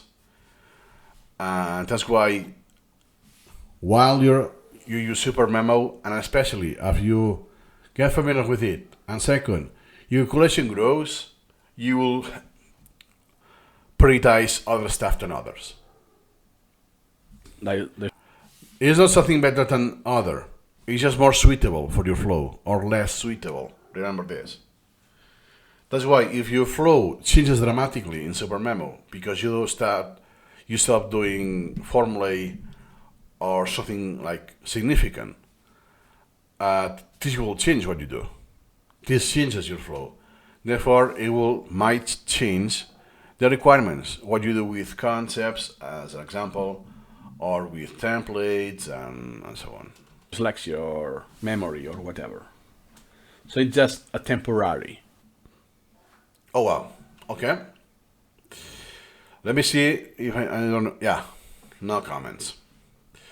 Okay, 3. Let's go with the fourth one. Okay, let's continue. This one is still unlisted. I think it's the only one that is, unlisted. Paying the cost of mistakes in SuperMemo, because I think last time I watched it, I decided there's nothing meaningful to share here. That's why it was not recommended. So the next one was the 4,000 emails, 400 emails. Because YouTube cannot recommend unlisted videos, basically. Incremental routines. Then let me see. 7 comments. Oh, but it's only one. The lesson is to backup. Absolutely. Do a backup. As soon as you get the basics of SuperMemo, meaning how you open it, how you click menus, how you put the layouts, and extracting and closing, it's enough to make backups. Because whatever you do, you will lose it. And because you're a noob, you're going to do a lot of stuff that there's none do. As easy as that. Let me see.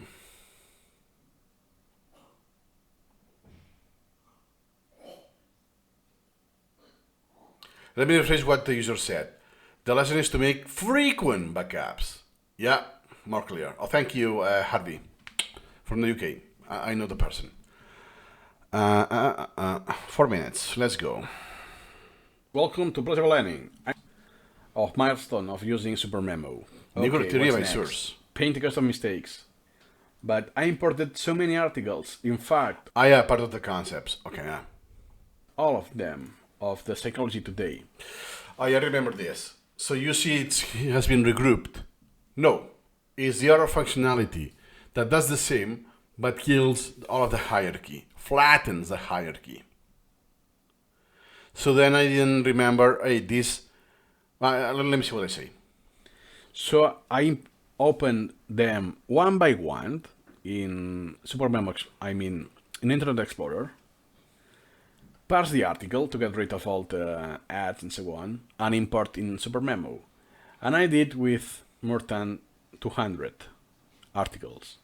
All or so. There are more members, but I have children or something I have done. But yeah, basically, it was a pain because I import manually one by one, and then hey, next page, pam pam pam pam pam, next page, pam pam pam pam, and every time from Internet Explorer, then F6 to clean everything. So doing this 200 times manually, and then losing all of the hierarchy. It was a complete mess. Yes, if I will scroll down, I will see that yeah, the pattern is what tatatam, not the physical here. It will be a pain to move this around to backtrack what it was. So even if it was a manual pain to redo it again, it was easier than moving back the hierarchy, to deflatten the hierarchy, if this makes sense. But then I realized that, oh shoot, I don't have a backup before doing this. 8 months. Don't wait that far.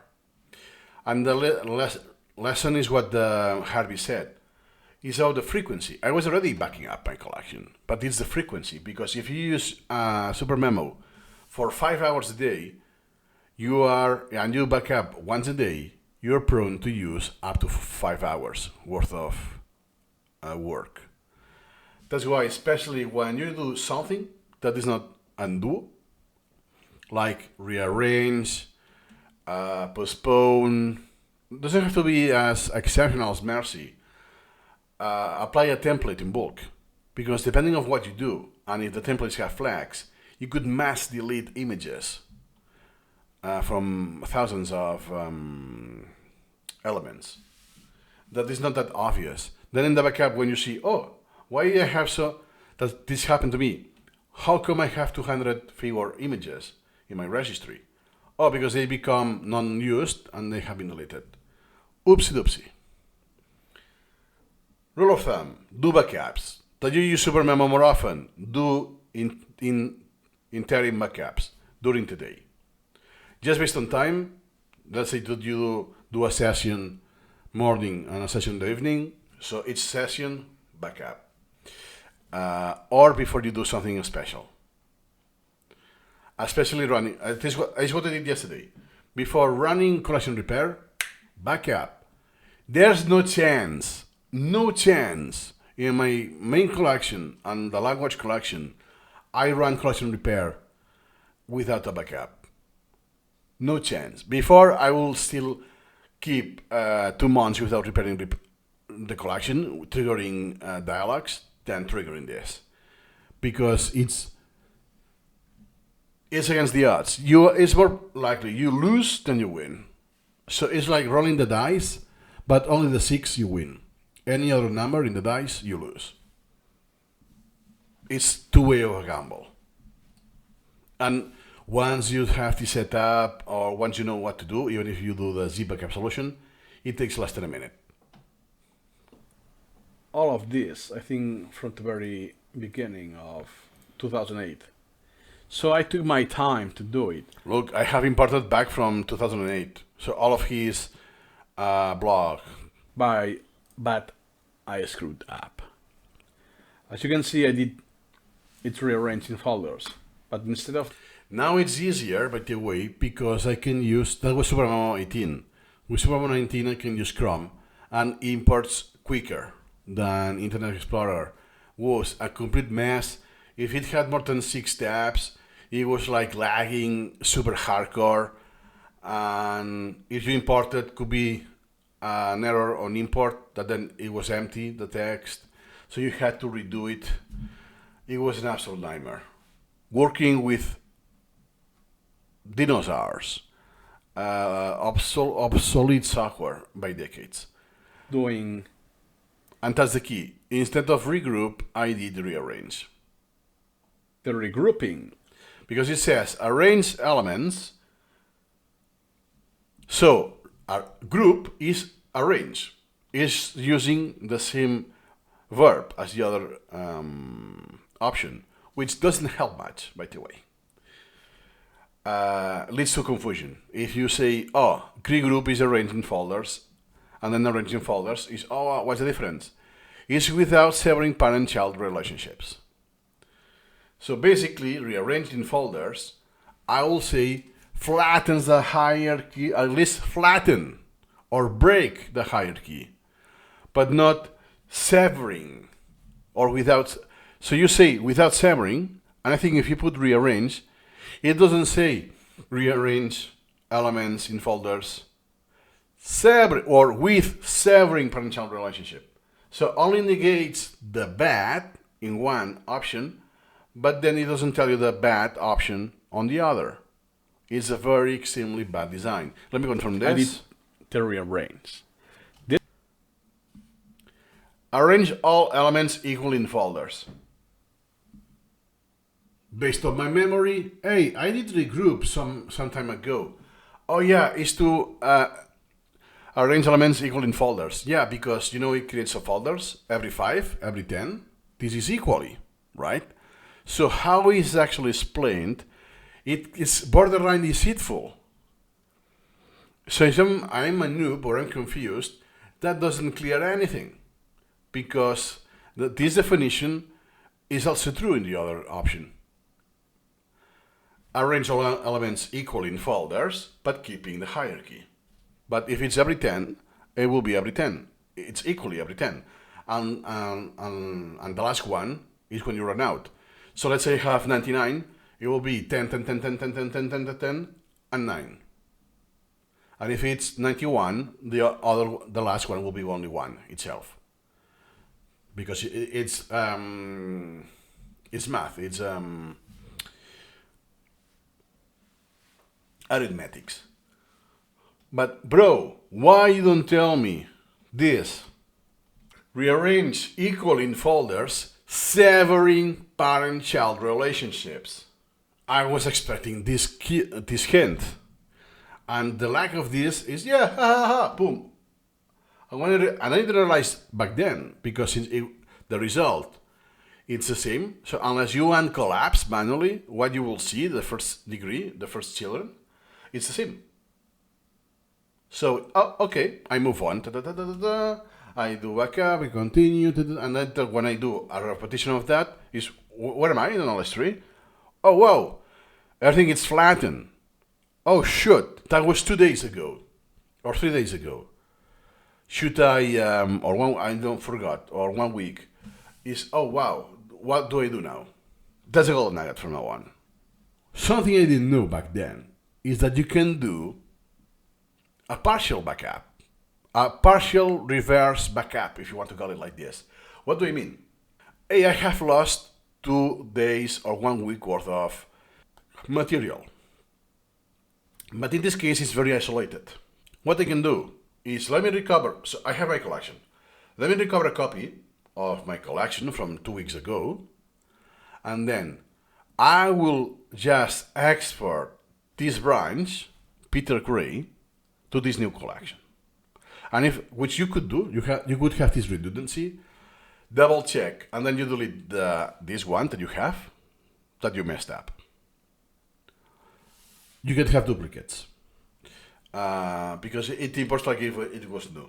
SuperMemo doesn't see it as a new thing unless you import through XML synchronize, which is extremely obscure feature that is not even meant for that. But you could even go that way if you wanted to. So you restore backup, get the branch, export as XML, and then move it, stuff like this. But without going that obscure. Then you just transfer it back to this collection. Then what you will lose is perhaps the synchronization of templates. If the template doesn't have the same name, but even if this happens, usually all of those elements here will have the same template. So you will just reapply the template in bulk of the one from your registry, and that's about it. This is just peccata minuta. It's something you can solve in seconds or a minute. And then you have all of the history, everything there. And remember that when you do this, most of the stats are whatever is contained, but doesn't add up to the stats in the collection. No worries, because it's the genuine collection. So whatever you did has been already increased. Like the number of repetitions, the average time, everything is untouched. So it's even better, because you keep the stats. It's not that you just lose the content if you go back to 2 weeks ago, and you have to do the repetitions. What you have reformulated won't be exactly the same, and the stats will be lost. It's a pity you didn't do that. That's why one of the reasons I take this video that is not public is because, hey, that's not something you need to do. Oh, okay. The message is the same. Do more frequent backups. For example, we change the title to this. But I will need to add a disclaimer via text. No, I cannot edit the video. I cannot edit the video. That, hey, that's not the solution you want. There's a solution. I just didn't know that solution at that time. And I talk from experience. That, I just did a backup half an hour ago. It's not worth it. Oh, fuck. I messed up. Because perhaps I misclicked that with the touchpad. So I had some pop-up from another app that stalled the key binding. But then that window closed down, and then I pressed the second key very quickly. Therefore, what happened is that in SuperMemo, I only inputted the second key, and that triggered whatever is not easy to undo. Because it popped the window in that millisecond. Oh my god. There was no confirmation and no undo. I messed up. What do I do? Backup from half an hour ago. In this case, is the most absolute brilliant example. And from that backup, boom. And I just do this branch. And if I had done, let's say, 1 or 2 repetitions, and I lose them, not a big deal. And in this case, since it's fresh, I will still keep that collection to see which elements there were. I go on the browser, oh, this one and this one, okay. I go to the general collection, this one, I do force the repetition, and that's it. In a minute, I fix the 2 repetitions I did. So it's fully in sync. Even though it's optional. Because you could say, if I did those 2 reps, I will see them again. If I was doing the standard thing. If I was doing a subset via weird criteria and so on, that is hard to reproduce, perhaps it's worth doing this manually, because it's very easy that I will not have the same result. It's not deterministic. Rule of thumb. I did rearrange. This means that I get... And by the way, this is one of the things now, just yesterday, it's literally, just yesterday. If I go to my... I tweeted this just yesterday. By the way, feel free to follow me on Twitter. I'm quite active. Profile. Here you go. That was tweeted, about 15 hours ago. That, hey, do you see now SuperMemo help GP? That's me. I'm editing the SuperMemo official documentation. What will be the documentation for SuperMemo 20? And on top of that, I will also, not because I offered, by the way, is because I was directly requested by Wozniak, also because indirectly of what I requested in the past, so it will be more or less the same, that I will also do some in app descriptions. For example, rearrange and regroup. Based not on my personal experience, but also with the tutorials and community, what I have seen. The most of the time is, it's really not this one is really good. Regroup. I don't need to change the regroup. Is rearrange that I will need to modify, that you will sever the parent and child relationship. And let's say, hey, this session is free, you're not going to do any damage, but the option that you will do the damage, I am not telling you. It should have been the opposite. And this is not one isolated case, there are many. And there are some to the point that I shared this in the community that I don't understand the wording. Sometimes I don't, but since I see that I can check and so on, oh, okay, he means that, okay. But sometimes it's that, yeah, since this is, I can see the source code, I actually don't know what it's doing, and it's not UI, I really don't know. Well, and the description, let me see if I can get this through the editing. Was legendary that, what the F is this? I need AI to tell me what this sentence means. Even if I know the jargon, I'm used to his writing style, to SuperMemo, I cannot deduce what he means at all. At all. It's like an abstract painting, that what you want to see is what you will see, and each person will see different things. Wow. Rid of the hierarchy, of the semantic connection. Then let me go back. So therefore, this will improve in SuperMemo 20, and I will do my best. By the way, I'm going to do this for free. I'm not going to get paid for this. And I'm, strictly speaking, getting paid for linking videos on the documentation, not for any other thing I do in the documentation. But just based, I see other holes that they see, oh, this bug has been fixed, which was one of the bugs I reported. But yeah, in some themes, not generally, or stuff like this, or there's a typo here, stuff like that. So I'm not going to proofread, but I'm encountered this by serendipity, I will spend my time to correct it, basically. So at least I'm happy that it's not just the course and my channel, is that I will have even a small an effect on the software. Tiny detail, but especially the beginners, when they turn on the hints, they will have something a lot more meaningful. And based on years of experience. That is not that, I like it better this way, or like it better that way. No, it's because a lot of tutorials I have seen are misled, or are confused.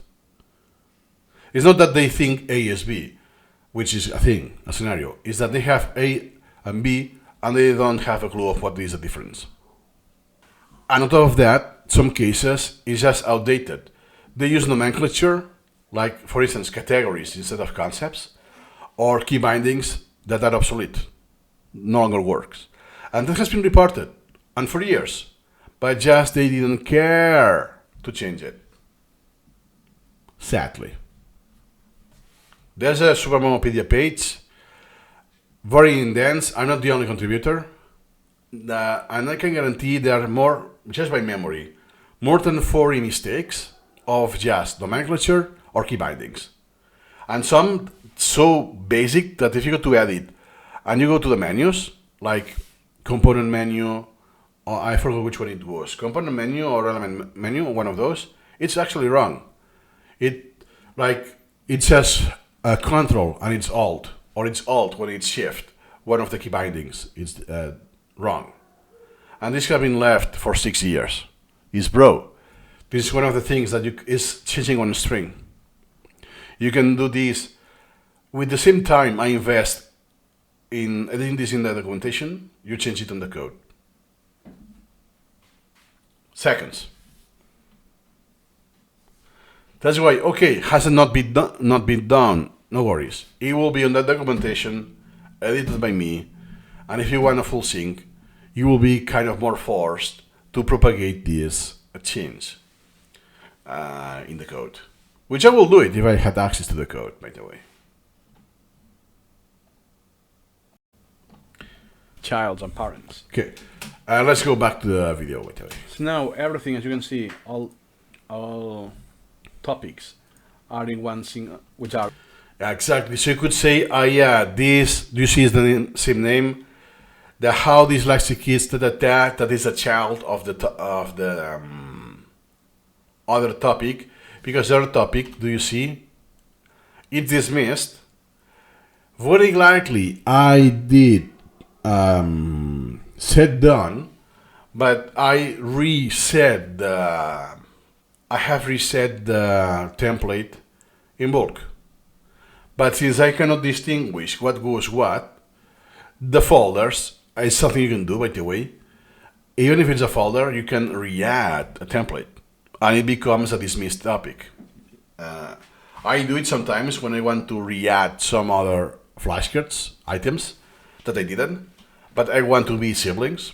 So I go to the parent, I add the temporary, the template, I do paste or adapt the text, extract, apply done once again, and the extract I do the closation.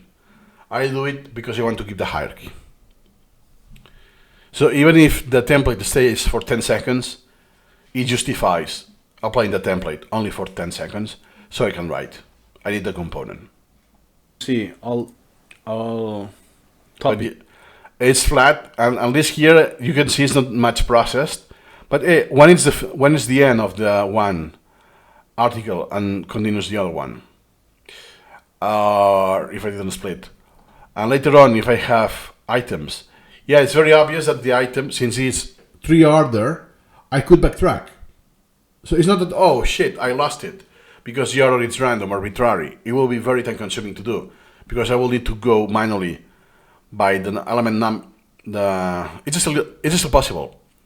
So element window, open that on the browser window, a child and parent or source. So I could backtrack manually one by one and repeat this for every single level of hierarchy within the same article.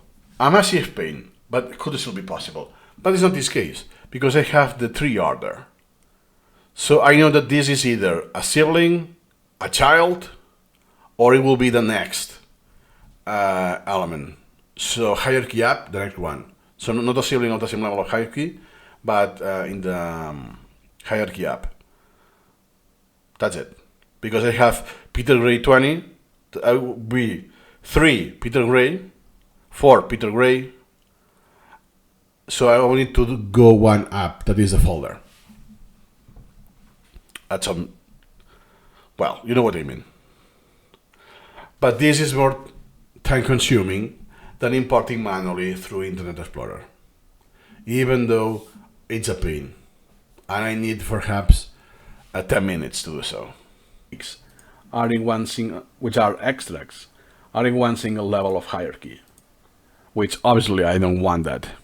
If it was the English collection, that's okay, because there are only items, but not here. All the topics that make the split are lost. Now I have still... Yeah, exactly. One of the side effects, by the way, but not the reason to avoid it, is that, hey, this has been even worse, because if everything was just itself, it will be, I didn't split, it will be super easy. Because, hey, I need an extract or an item. So if there are 2 topics, they're their own. They are siblings already. So I could just keep, if I'm lazy, keep what I had and re-import everything else. So what is new and touch, I just delete them, and I will re-importing everything. And what is tag as a duplicate, hey, it's already my collection and I have something meaningful. So therefore I don't import a copy. So therefore I don't touch of what I have and everything is new. What I will have lost is the priority. The template can be applied again automatically, and process the text in the sense of F6, because that website had a ton of ads. It was incredible and fluff. Most of them with unextracted. So what happens is that I will have to identify which one was the last article. By the way, I will not have done this today either. I will just recover from a backup. That's why, if you do frequent backups, eventually we'll delete them. But if you use Git, you could fine tune. Hey, that was, I don't know, October 2nd. So you go October 2nd, that you see the commit, the push, and I want this version. And you download that, and or you sync, if it's already in your collection, and you have precisely that version. So imagine you have done 2,000 backups, and in a second, by the date, you could locate this one, and boom, here you go. if you use the Git backup, if you use the zip backup solution, which is not incremental, every time you have the entire copy, the file size is bigger. Could be the case that you don't have every single backup. So then, hey, I want to restart this from October 2nd and put it back to my collection. Perhaps it's too old, or you have holes. I do this, so I do backup. I don't backup when I don't use Git because the collection is too large. I do it at least once a week or so, unless I didn't use the collection. Because if I didn't use the collection, what else to backup? There's no change at all, right? So I still have this, and then I put it to the cloud. So on the cloud, I had all backups of my collection from 50 a year, more or less. This takes about 40 gigabytes, by the way. But I don't have as much as the interim every day, like in Git, that then I have a ton. That's why it's so good, the Git backup solution. It's a pity that it's the limit of the text registry, and I don't want to split collections just for that. But if the pricing was reasonable, that hey, I pay you $20 or euros a month for the storage, but it goes crazy from free, it goes crazy into the hundreds or even thousands, something that it's for companies. Because Git is not meant to be used for backup. So if this was offered by SuperMemo, like they do for the language thing, so there's a cloud, I can sync, even though I cannot use it. So it's purely storage, that I cannot do an online SuperMemo. Purely storage. Hey, I will pay for that. Let's go back to video. You can see this is just useless now. And I will have to re-import them again, like 100 of them. Do you see? You have the parent. The parent could be false, well, it's false, but you have the article. The case against the case against homeschooling. So, case against homeschooling. You identified that already. The one that is dismissed, that is the article. So the case against the case homeschooling, more text, child rights, this one, and potential education, are children. Is what I split the article to. So I could still put it back together. But this is easy. But later is when I did extracts, that is not a split, and I have my own items, then this become complicated. And it's only 200, but imagine, if this goes in the thousands, I did this with my imports.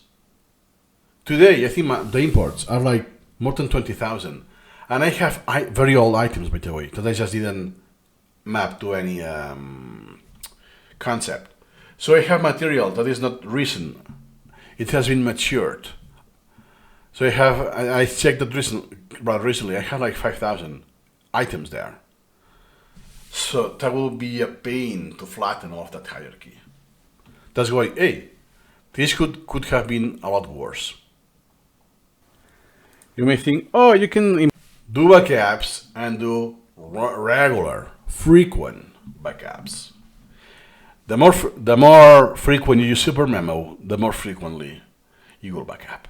Do all of them. Apart from a backup, if I go to I don't know if I have a backup to XML. The story short is that I will have to identify which again. But bro, if it happens that you use the tools to rearrange or those things that you do once in a while, please make sure to double check you did what you wanted to, Yeah, that's important. What I meant is post. So of course you will double check when you do, of course. But when it's something that it's low frequency for you, and there's no undo, not just do the backup. Once you have done the backup and did the operation, double check. Hey, the result now is what I wanted. I didn't do that. That's why I saw this, yeah. If I do the first option, rearrange or regroup, this will be the same. I will need to uncollapse and see the contents. In this case, it's very simple, and within seconds, I can verify if I did the option I wanted.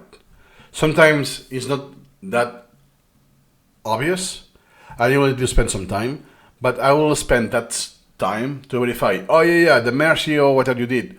Oh yeah, okay. Let me check the stats before and after. Okay, that makes sense. It's congruent. I keep going. Why? Because if you don't, then you could realize later, and especially if it's mercy or something like that, could be months later, and oh man, now I cannot do it. And now it's not as easy as before. Hey, just let me do a branch transfer, because everything is from the same place. It may be items or elements scattered all over your knowledge tree. But the priorities have changed. Not because you have changed the priorities of those elements. No. You have changed the priorities of the other elements, and you have imported, added, or created new elements on some priorities that these have moved other elements. If I add new material at the 10% priority range, what's in the, let's say 20, it will be 25, 30, it's being pushed, right? And the percentage is not the same because there are more elements. So if it's not divided by 1,000, it's divided by 1,000 and 100.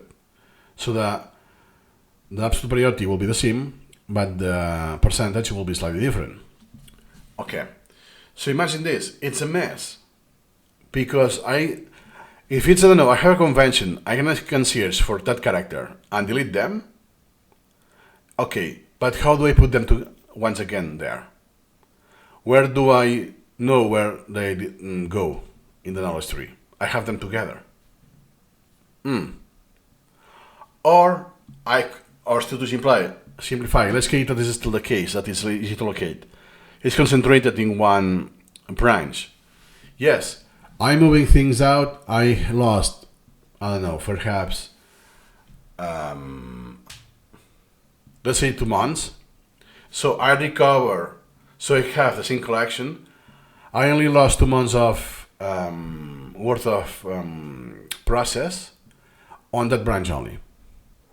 It's still a loss, but no, because those priorities now could be different. The higher there are, the more likely they are different, because the most elements you will have pushed, as I said before. So perhaps it was 10 on your backup, and now it's 24%. And you will import it back to 10%. So you are doing a little more stuff that, hey, it's not as easy. That's why, if it's like this, that is a few days, no big deal. But if it's a few months, you have to live with it. There's no undo, and if you want to go back, it's way too much. Too much of a loss. That's why the golden nugget is do the backup, and once you perform the action, even if you think you did the right thing, verify it. And again, rule of thumb. The most important, the more elements you're changing in bulk, the more you will want to take a look. If I do mercy, I will spend more time doing subsets, but without doing the subset review. Subsets, checking the stats, if they are congruent, that I didn't mess something up. And don't do anything else in the short term. Meaning that if I've done something that is very crucial, I'm not going to do another mass bulk operation in the next day because I don't even know if this backup is good.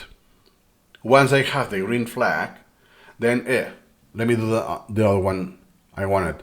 Could be, let's say, templates this time. But with templates, I could delete a lot of images if I don't know how the template flag works. But then, I can recover from a backup that it was good. But if you do multiple once, then could be the case that you messed up in a way that the backup is still doomed. You go further, it's still doomed, and then you have to go too much into the past, and you have done a lot of damage. Not by one action, but 2 actions or a few that they have being broken the collection in different aspects. And I'm guilty of this. Not that collection wise, it was more in the, not root, but subset, because I did success, for instance, the items that are not in my incremental reading folder, but could be in any other place. So it's not easy to locate in one part, right?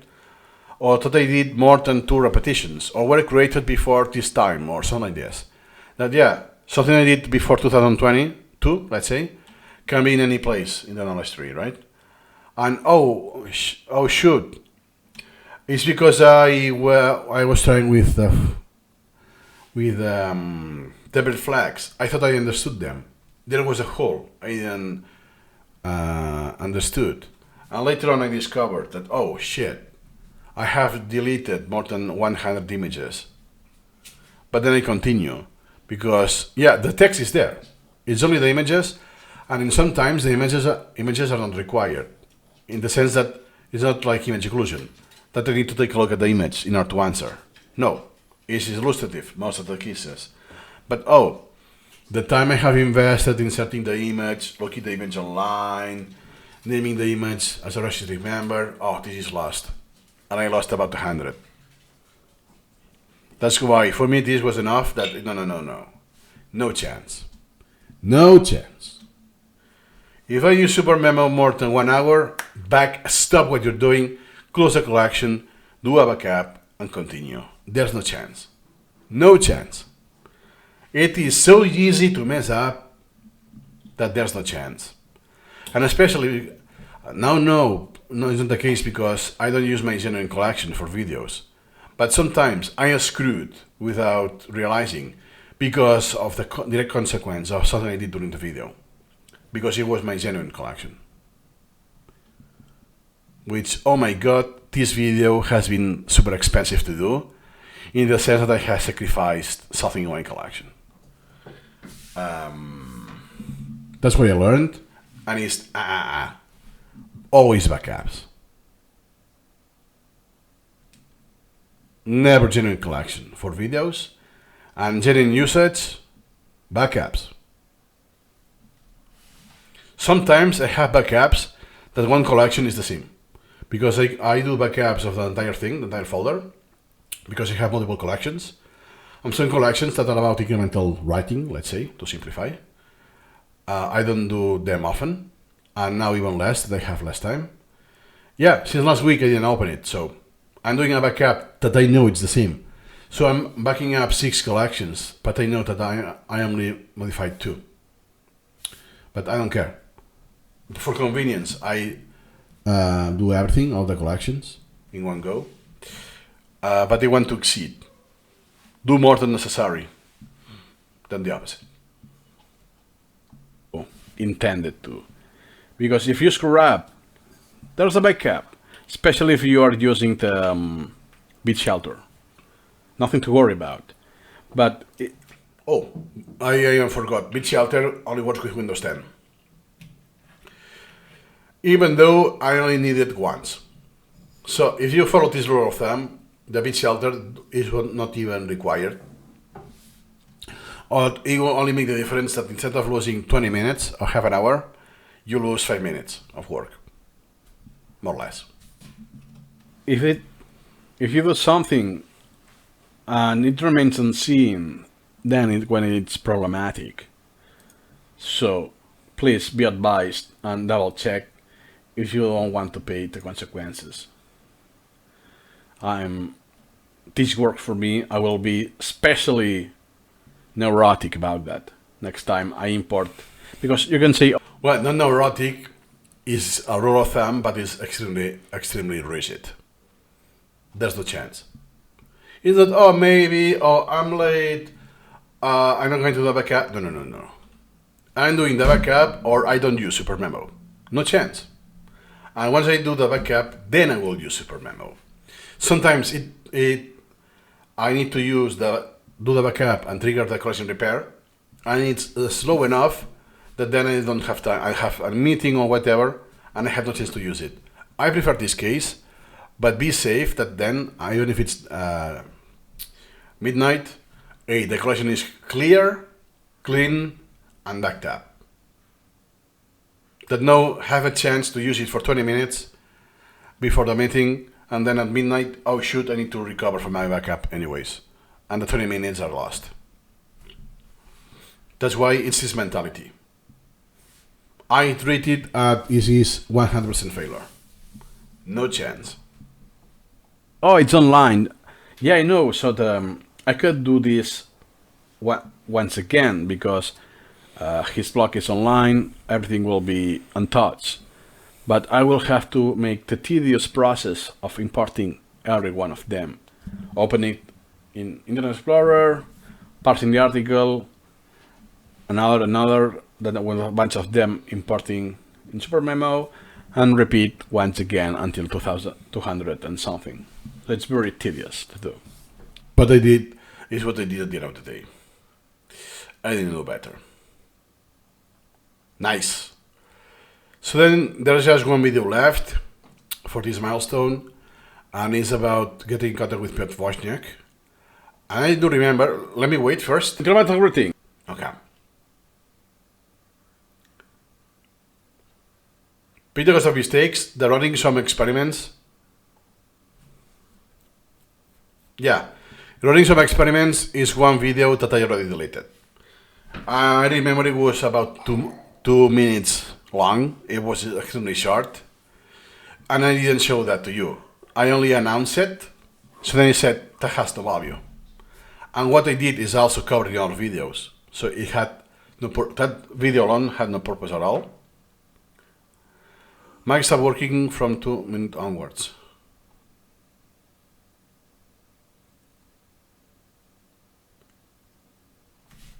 Oh, something you can do in YouTube is meant for copyright infringement, that you can silence part of the videos or just cut the video. So imagine it's 5 minutes.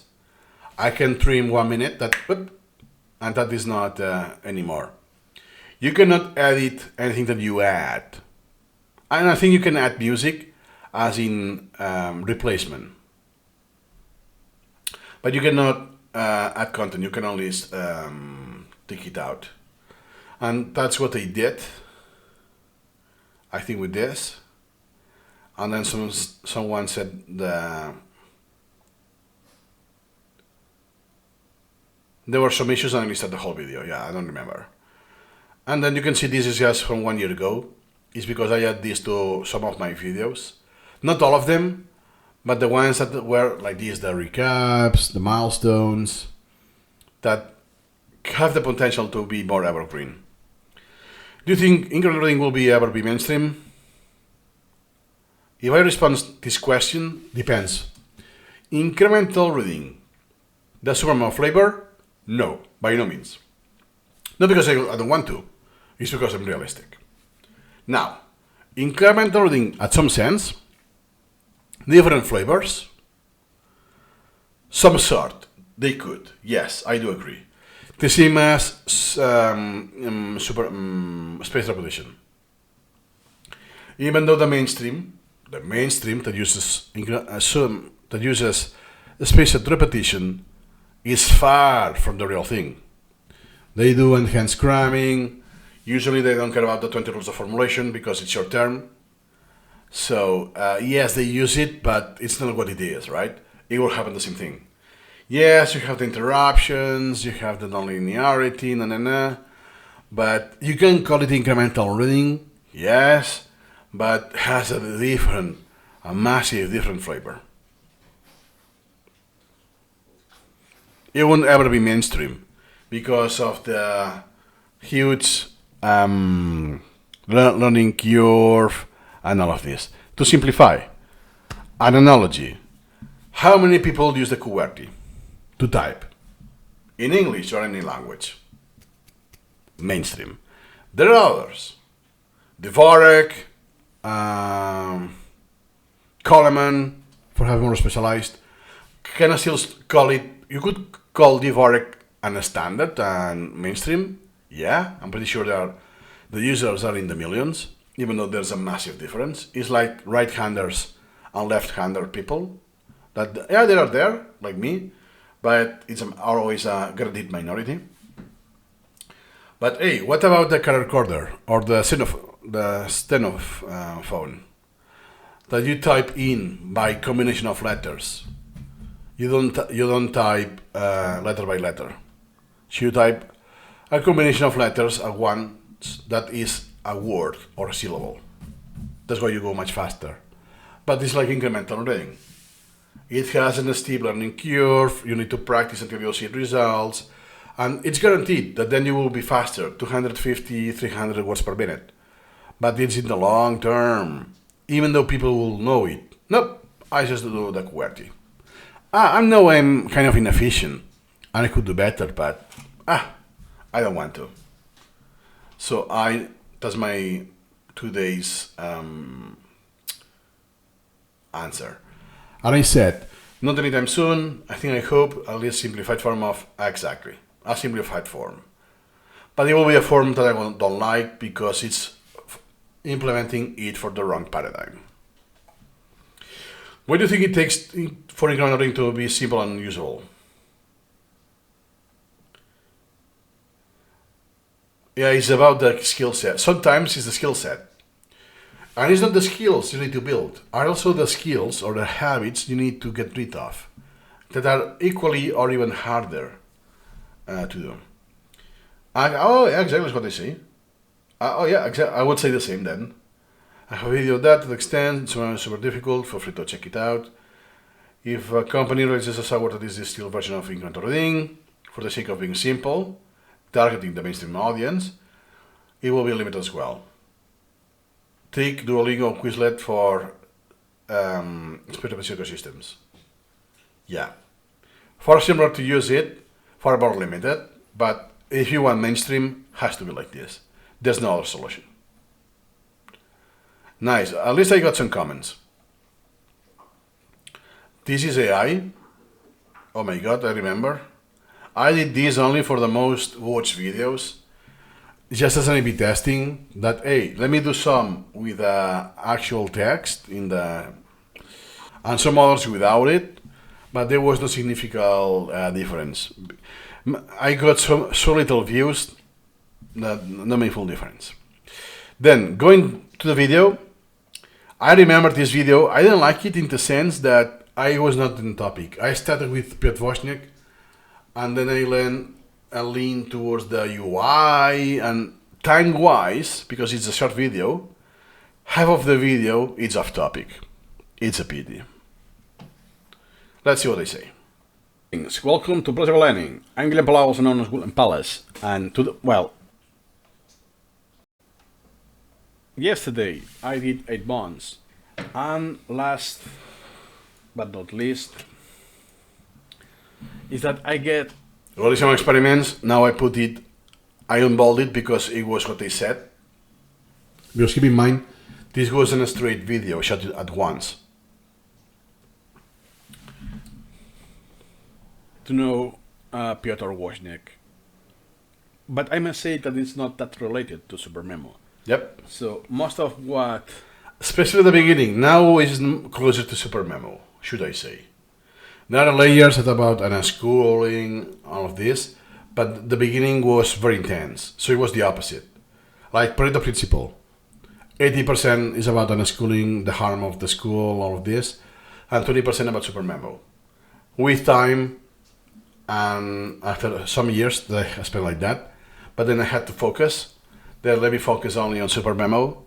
Then after a while, then it's the opposite. Most is about SuperMemo, even though there's the other domains. we share is about unschooling, the school coursing, school parenting, and so on. It's not about SuperMemo itself, as in the software. So I don't see him, I will send an email thinking, you that are the developer of SuperMemo, nah. Sometimes I did, with the translation on another issue I don't remember about SuperMemo, that I posted into SuperMemopedia, and I get no reply. So then is when I ask himself in person. This has changed now. Let's say something that I can brag is that I have priority because it's me. I'm Palace, the nickname. Sometimes a user, hey, I have a plugin and a script for this with SuperMemo. I wanted to show it to Piotr Wozniak, but he doesn't reply, It's no worries. Let me send him an email, and because I'm telling, hey, this is worth your time. I'm telling you this is high priority. Trust me, to simplify. Then he will check it. Because of the inheritance, let's say. Because of my intervenience, then the priority has changed and there's likely a reply. Doesn't mean it's next day necessarily. There could be an incrementalism, but here you go. I help you with this through my influence, could I say. Then sometimes I don't no longer need to do that. Because now we have, this is in the year 2002, I imagine, it was, yeah. Before it was just email only. Different email addresses, but always email. Now it's more diversified. Could be Discord. So I no longer send an email. It's just boom. And it's like, I don't say hi or regards, see you incrementally. It's just a continuum, the conversation. There's no end or start every day. So it's just poop, I just drop it, and that's it. So sometimes happens that, hey, that was the thing with email or was Discord? Now I don't remember. He still uses email, especially. Oopsie! Oh my god! It's been hours. I'm recording already. What happens? I was Piotr Wozniak. Where was heading to? Yeah, that before it was only email. Now it's email and Discord, but he still uses email, and it's very obvious because he uses this through SuperMemo. That he does a repetition of something and he sends that via email, because you have the metadata, especially if there are videos. It's more prone to use this within SuperMemo. One of the very few users worldwide of incremental email through SuperMemo. But now we have. That's why I had a follow-up video of this, because I wanted to take out what will be off topic. And I call it more than 1,000 emails.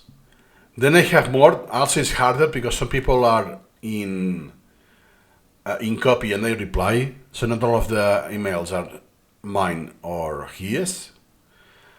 Assuming this simplification, everyone is more than 2,000. But yeah, it's just emails. We're not counting the other communication that is through Discord, and that you will have seen in this channel, that I had some podcast episodes or just videos with him. So I had conversations recorded, the ones you have seen in the channel. Like I know how to build the brain, the strike, school strike in Poland, stuff like this. There are a few, but I also had private calls. So I don't know if I say this. I will say this in this video, that I know his face. I even know recently his address. Once I got paid by the affiliate link of the keys, so a little more than coffee money, but just a few days of salary worth, I got paid. But hey, I have seen his real address.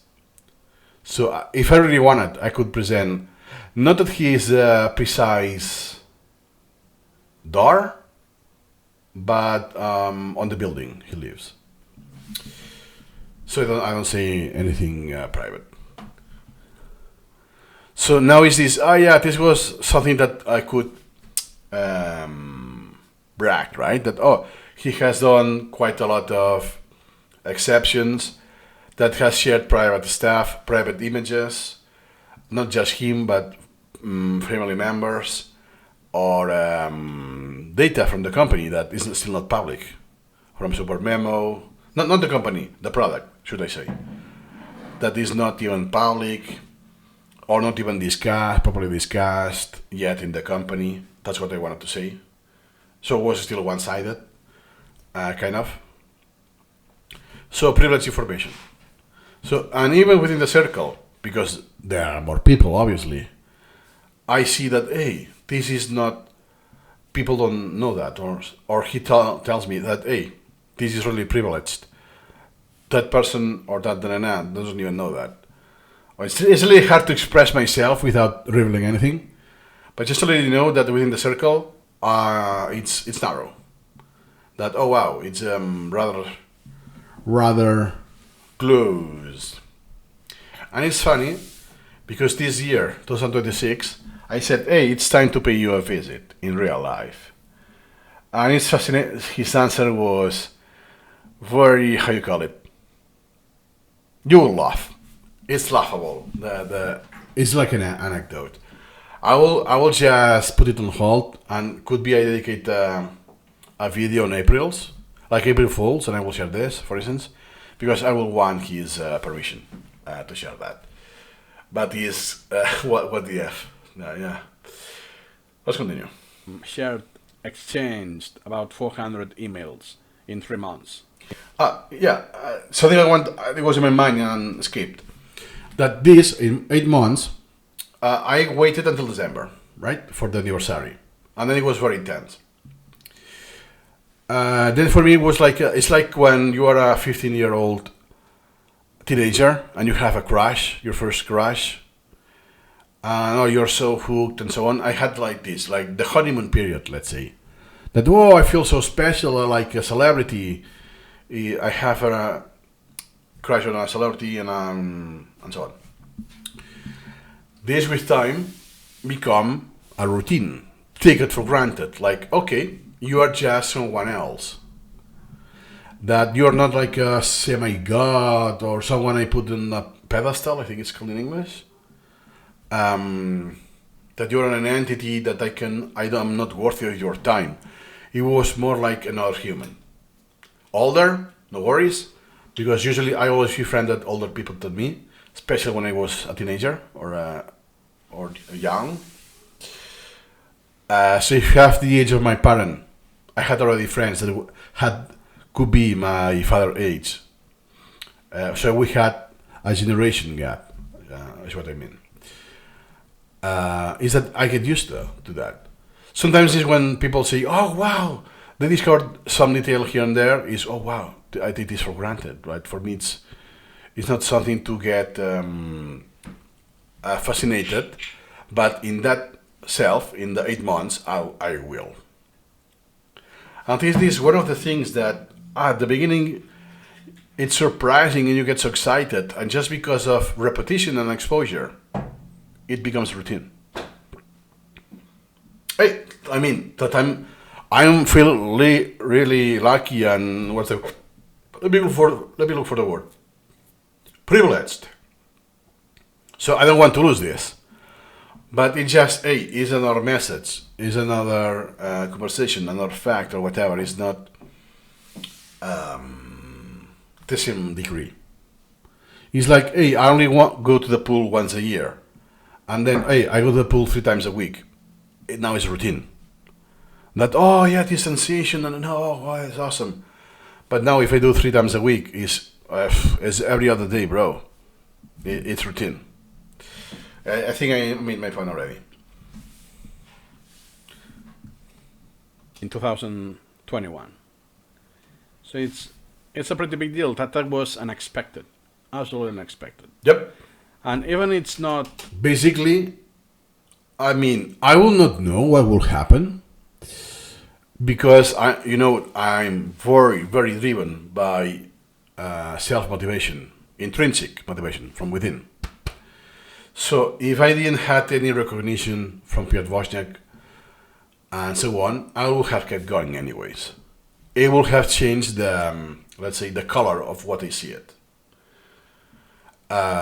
Because something I will not have ever said, how I did phrase it, 1 second. Real was unexpected. What has been more unexpected is, hey, I will do a channel from scratch. Since I was a newbie, a day one user, and who would have told me that the person who watched most of my videos, not all of them, but most, and have commented, would have been Wozniak. There are some stats I can see as a creator, and I see when someone drops a message in my videos, I can see how long they have been subscribed, how many messages, and turns out Piotr Wozniak is the person who have sent more comments with his main account, because sometimes he used a secondary account that he didn't remember to log in, log off, or whatever. So without counting the secondary account, it's already the first. Piotr Wozniak, and also when he comments, because sometimes he sends an email instead of commenting publicly, or even sometimes even a Discord message. I will never have thought that the creator himself would have been watching the entire thing. Not just, okay, like it's the first video, okay, because it's the novelty, right? But no, even the videos that are rather long, incrementally. But eventually, sometimes it's half a year later, or sometimes even more than a year later, when I saw the comment and it's, wow, that is from 2 years ago or whatever. But yeah, the video is long. He watches this, or some of his comments. So sometimes he doesn't say anything in the video, necessarily. There's nothing worth mentioning. But when he replies to a message or to a back report or whatever, oh, based on what you say, you demonstrate you have seen this and this other video, right? Of how some of the nomenclature I have used, that is in one of the videos, and he uses, then you have seen the video, even if you didn't comment it. So that is what was surprising. And something that happened recently, so long story short, with the course, I did very targeted videos that they got very few views. No kidding. When I did more than 100 in 2 days, like there were way too many videos to process, and I escaped the subscribers. So you had to manually go to my channel to see and navigate to see the videos. They got 7, 9, 5, 2 views. Some of them were random through search, and some of them were by recommendation, because they were like 100 in 1 day, something like this. And I did 800 for the course in about 4 months. And once I finished, I republished them, but as sections. 1 hour, 1 hour and a half, 3 hours and a half maximum. But the content is the same. What happened is that he diligently imported every single video. All of the 800, about 800, were in his collection already. That's when I deleted them, he was angry, hey, I cannot comment, or I was midway. Because even if the videos were atomic, 3-4 minute long, the average is 4 and something minutes, he doesn't do this in one chunk. He still takes it incrementally. And since it was very short, limited in the time span and the time period, and almost no one watched it, just enough some views that people went through the playlist, and it was enough that they provide me feedback that, hey, this is in the wrong section, in the wrong place, or this one is duplicated. That one is as the other, or that one is duplicated, appears twice, something like this. Which is what I needed. It was not meant to be seen in YouTube. That's why I escaped the subscriber alert. And sometimes I don't even put thumbnails at all. So this happened because he diligently imported all of the videos. And he said, hey, in my collection I have 1,000 hits. I could double check later because I don't want to show the email exchange in my screen. I have 1,625 videos from your channel. And you said you have 1,800. I'm missing about 100. So even some is because I put them unlisted before he had the chance to see it. Because once you have the link in SuperMemo, you can see it embedded if it's unlisted. And some I straight delete it because, yeah, it's worthless or it's even wrong. There was one that was blatantly wrong. The fastest way to do that, no, it was not the fastest. I reshoot the video and I deleted that one. Or this is not useful anymore. I won't just leave it in my channel because it accumulates views. I am wasting people's time, so that is out. So like this. At least he told me that, hey, there are 1600 views in my collection, the incremental video. To the point that, hey, why he was angry? First, the content it's in YouTube. It's accessible.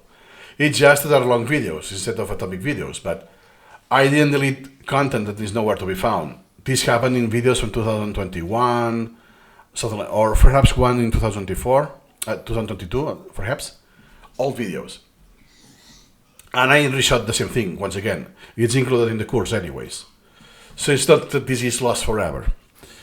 Then why he's angry? Yeah, because he wanted to see every single video on my channel to more or less put the seal of approval. Because when it's not, it's when, hey, there's a comment. Sometimes, even if via Twitter, because I tweeted that one video about, it's actually a recent video. One sec. That thing with HTML, I forgot. The next, Kabaji? No, not Kabaji. One sec.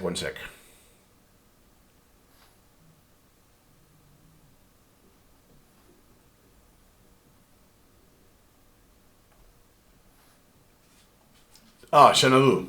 Okay. That, hey, it's a pretty good video, very insightful, but this needs to be corrected.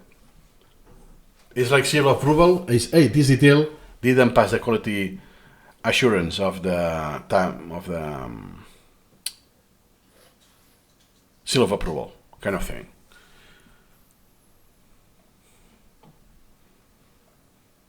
Which in fact, this verifies that most of what they say, it's good enough or good, that doesn't need anything.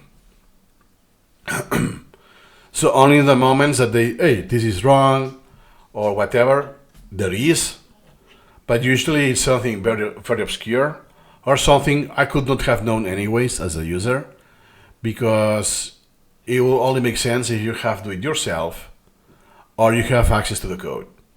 There's no way I could have known that. Or that was done 20 years ago, it is a leftover, and how do I know this was done 6 years ago, a decade ago, or 20 years ago? I wasn't a user back then, so I don't know when this was introduced. Stuff like this. But again, even if I put all of my love and time, yes, I'm human. So I will say, I will do some mistakes. And some mistakes are by presentation. Meaning that when I say, I lapse, I did, like, I want to say right, and I say left, or something like this. Like sometimes I do item when I'm in topic, the other way, that, you know, it's like a typo in a keyboard. That you already know that, it just, you lapse at the finger, that moment. But you know the spelling of that word, same thing.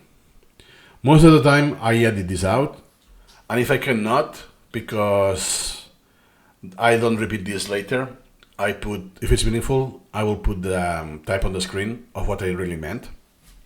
Usually it's one word. But no, it's when it's something conceptual. This happened in the file course with the A factor, when I realized that the A factor was not used at all in for items. And that I use that as a breaking point. That, hey, since I already knew that it was pointless to continue because I already do my own, I'm not reacting anymore, and hey, I need to reshoot this because of this genuine mistake, and you know what? Let me start on my own already. Nice, let's continue. Absolutely unexpected. And even it's not related to SuperMemo, what we exchange. Now I can understand more or less his mindset, so I connected dots of what SuperMemo. Yeah, to simplify, if we take the I forget. I need a flashcard for this. Oh my god. This categorization of personalities by 16 personalities based on introversion, extroversion, and there are like 4 or 5 dimensions, right? It's very famous, especially in Korea. That when you greet each other, you usually one of the questions you may ask, your age, your job, is your personality based on this standard. To simplify, let's say that we are the same. I think I am the architect, which is one of the most suitable for incremental reading, even though that's not the point of what I want to say, is that the personality traits are very overlapping. Of course, are not the same. I don't agree with Plan, what he does with Plan, and some other, so extremely rigid. A word I cannot say in YouTube, but you will get that it's a dictator level. Like for instance, when I said, "Hey, we could meet each other. Could you do one day exception?" I'm only asking one day an exception, so we're gonna spend some time. No chance. It's hey, according to the plan. Oh yeah, this morning. And even if I move to that place that it's not that easy to access through a plane, I will need like an entire day or at least 13 hours at the very least.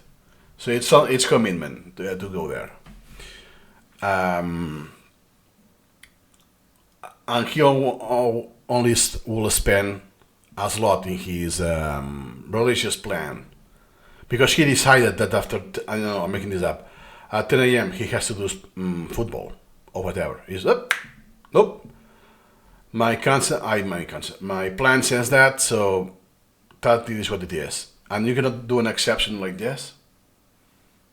Is that rigid? That hardcore rigid? One of the things that I done, as an example, that I don't agree with him. But even though it's extremely suitable, that's why, for me, even though sometimes I don't find it, some of the design is not, doesn't follow the common sense, then if I put the Wozniak mode in my brain, let's say, if I follow this pattern of I will be him, what I will do, then I get this logic, because it's not mine, but it's a neighbor. It's quite easy to go there. That's why this contributed a lot, first to use SuperMemo, to get SuperMemo, and then to get the documentation, all of the choices, and the more you know him, this makes sense. Then, I will predict he will not care about this, he will not do this, he will not do that. And then time is, he didn't. Makes sense.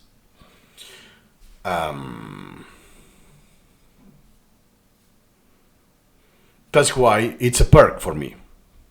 Because the software is still very, there's a word for that in English, 1 second. Idiosyncratic. Like Anki back in the day, Anki was born because of the need of one person to study Japanese, and did the software for himself. And then with time, it was open source, it was to appeal a broad audience, SuperMemo didn't. It's still very idiosyncratic. Like, why I have to do close deletion through incremental reading? I cannot do Q&A. I have to do a close deletion and then adapt. Yeah, because close deletion, it's God. It's number 1 in incremental reading. It's how you dare to do something else. Don't you dare to do multiple choice questions. Albeit you can do it. There's a template for that.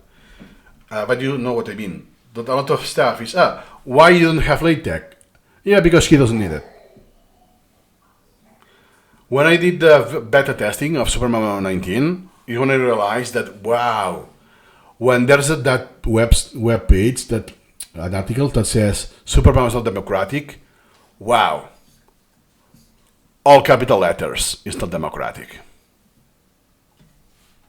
How SuperMemo it is, because it's meant to be used the way he thinks. Yep. So let's say that some things. That means that in my case, it's not perfect, but it's very similar, very congruent. So for me, it's more my way still. Hey, I would like this. I would like LaTeX. I would like technology-wise, but flow-wise, it's rather similar. So I adapted this, and and it's comfortable. It's something I could use for the rest of my life. The things that are deal breakers are technical-wise, not about the design. Some specific things that I noticed were kind of obscure or weird. Now makes sense. It's like if I would think with his personality, I will have this like that and spot on. And another thing, personality. Even though there are some inaccuracies that, for instance, I see on the screen, why Mercy has a key binding. Even if himself says that you should use it as sparingly as possible, then why you make a key binding for it? I will have this like that and spot on. And another thing. Another thing then, before I do this other thing. Other than the toolkit, is the flow. So you know that in my course that I have different categories, names, that hey, you can, how you do that on Registry, for instance, you could be the gardener or the sculpture, because it's something I have seen users doing this. But there's always a very hard, strong bias towards one. That is what Piotr Wozniak uses. So the one that is expected to be used by the user. That's why you have a flow that you want tags. Yeah, you have concepts. You don't have tags.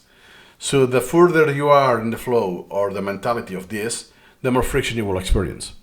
So it just happened that my personality already is very friendly for incrementalism.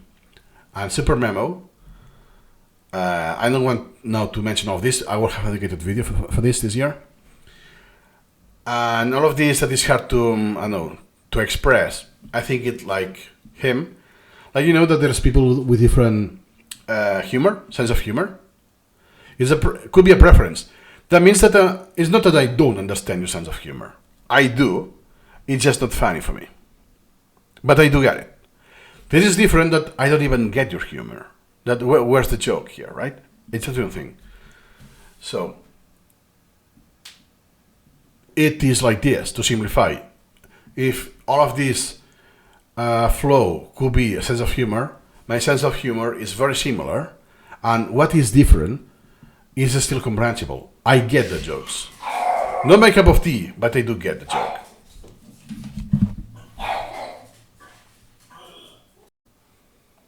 Is that it happens that our point of view, there's a huge overlap with the point of view. For instance, the layout. It's likely if you're watching this, and most of the people in the community don't like the layout. Here is where I digress off topic. I also signal this with the chapter. But yeah, it's because I have lived this. So if I was a Gen Z and I never experienced Windows XP, Windows 98 and all of this, this looks like crap. But I think eventually I will have overcome that. But it will have been added some friction. I mean the layout, the user interface. I do. It's not fancy in the sense that, wow, it's so cool, I cannot live without it, but it's okay. I don't need an improvement in the user interface. Improve other things, but not the user interface. It's enough. I don't see why it's crappy or it's, I don't know. Maybe it's my age. I'm used to all software. I was raised with DOS, then Windows 95. Yeah, but DOS is anecdotal because I only use my father's computer for playing games. And some games were command line. 8, second edition, and way later the Windows XP, and then Linux and so on. But Maybe it's that because I lived the old school era. I'm used to this. But don't get me wrong, I like it. So that's more or less everything I wanted to share for the 8 months of SuperMemo. I know what will be the future in the 1 year. Solid experience of incremental writing, which I'm still new, That was not a thing. and other things. This has been useful for you, my experience. Please feel free to comment whatever is on your Comment. mind, and I will love to hear. Do you see at least now going full circle and commenting the English proficiency that I said I didn't want to emphasize later? Here you go. It's only when I'm closing down because here I'm relaxed. I don't have anything pending to say that, oh, what I have said, this is checked, this is not. I have a ease of mind. I can appreciate more the English. Look how I say it. Your thoughts. And please feel free to comment whatever is on your mind, and I will love to hear. This love is emphasized, even though I said I'm stressed, commenting instead of comment or something like this. You know that I had this on purpose. There was a decision that I want to emphasize to love in the sentence. Your thoughts. So no, And the placement, chest voice. nothing more to add today, and see you next time. See you incrementally, brother. Oh.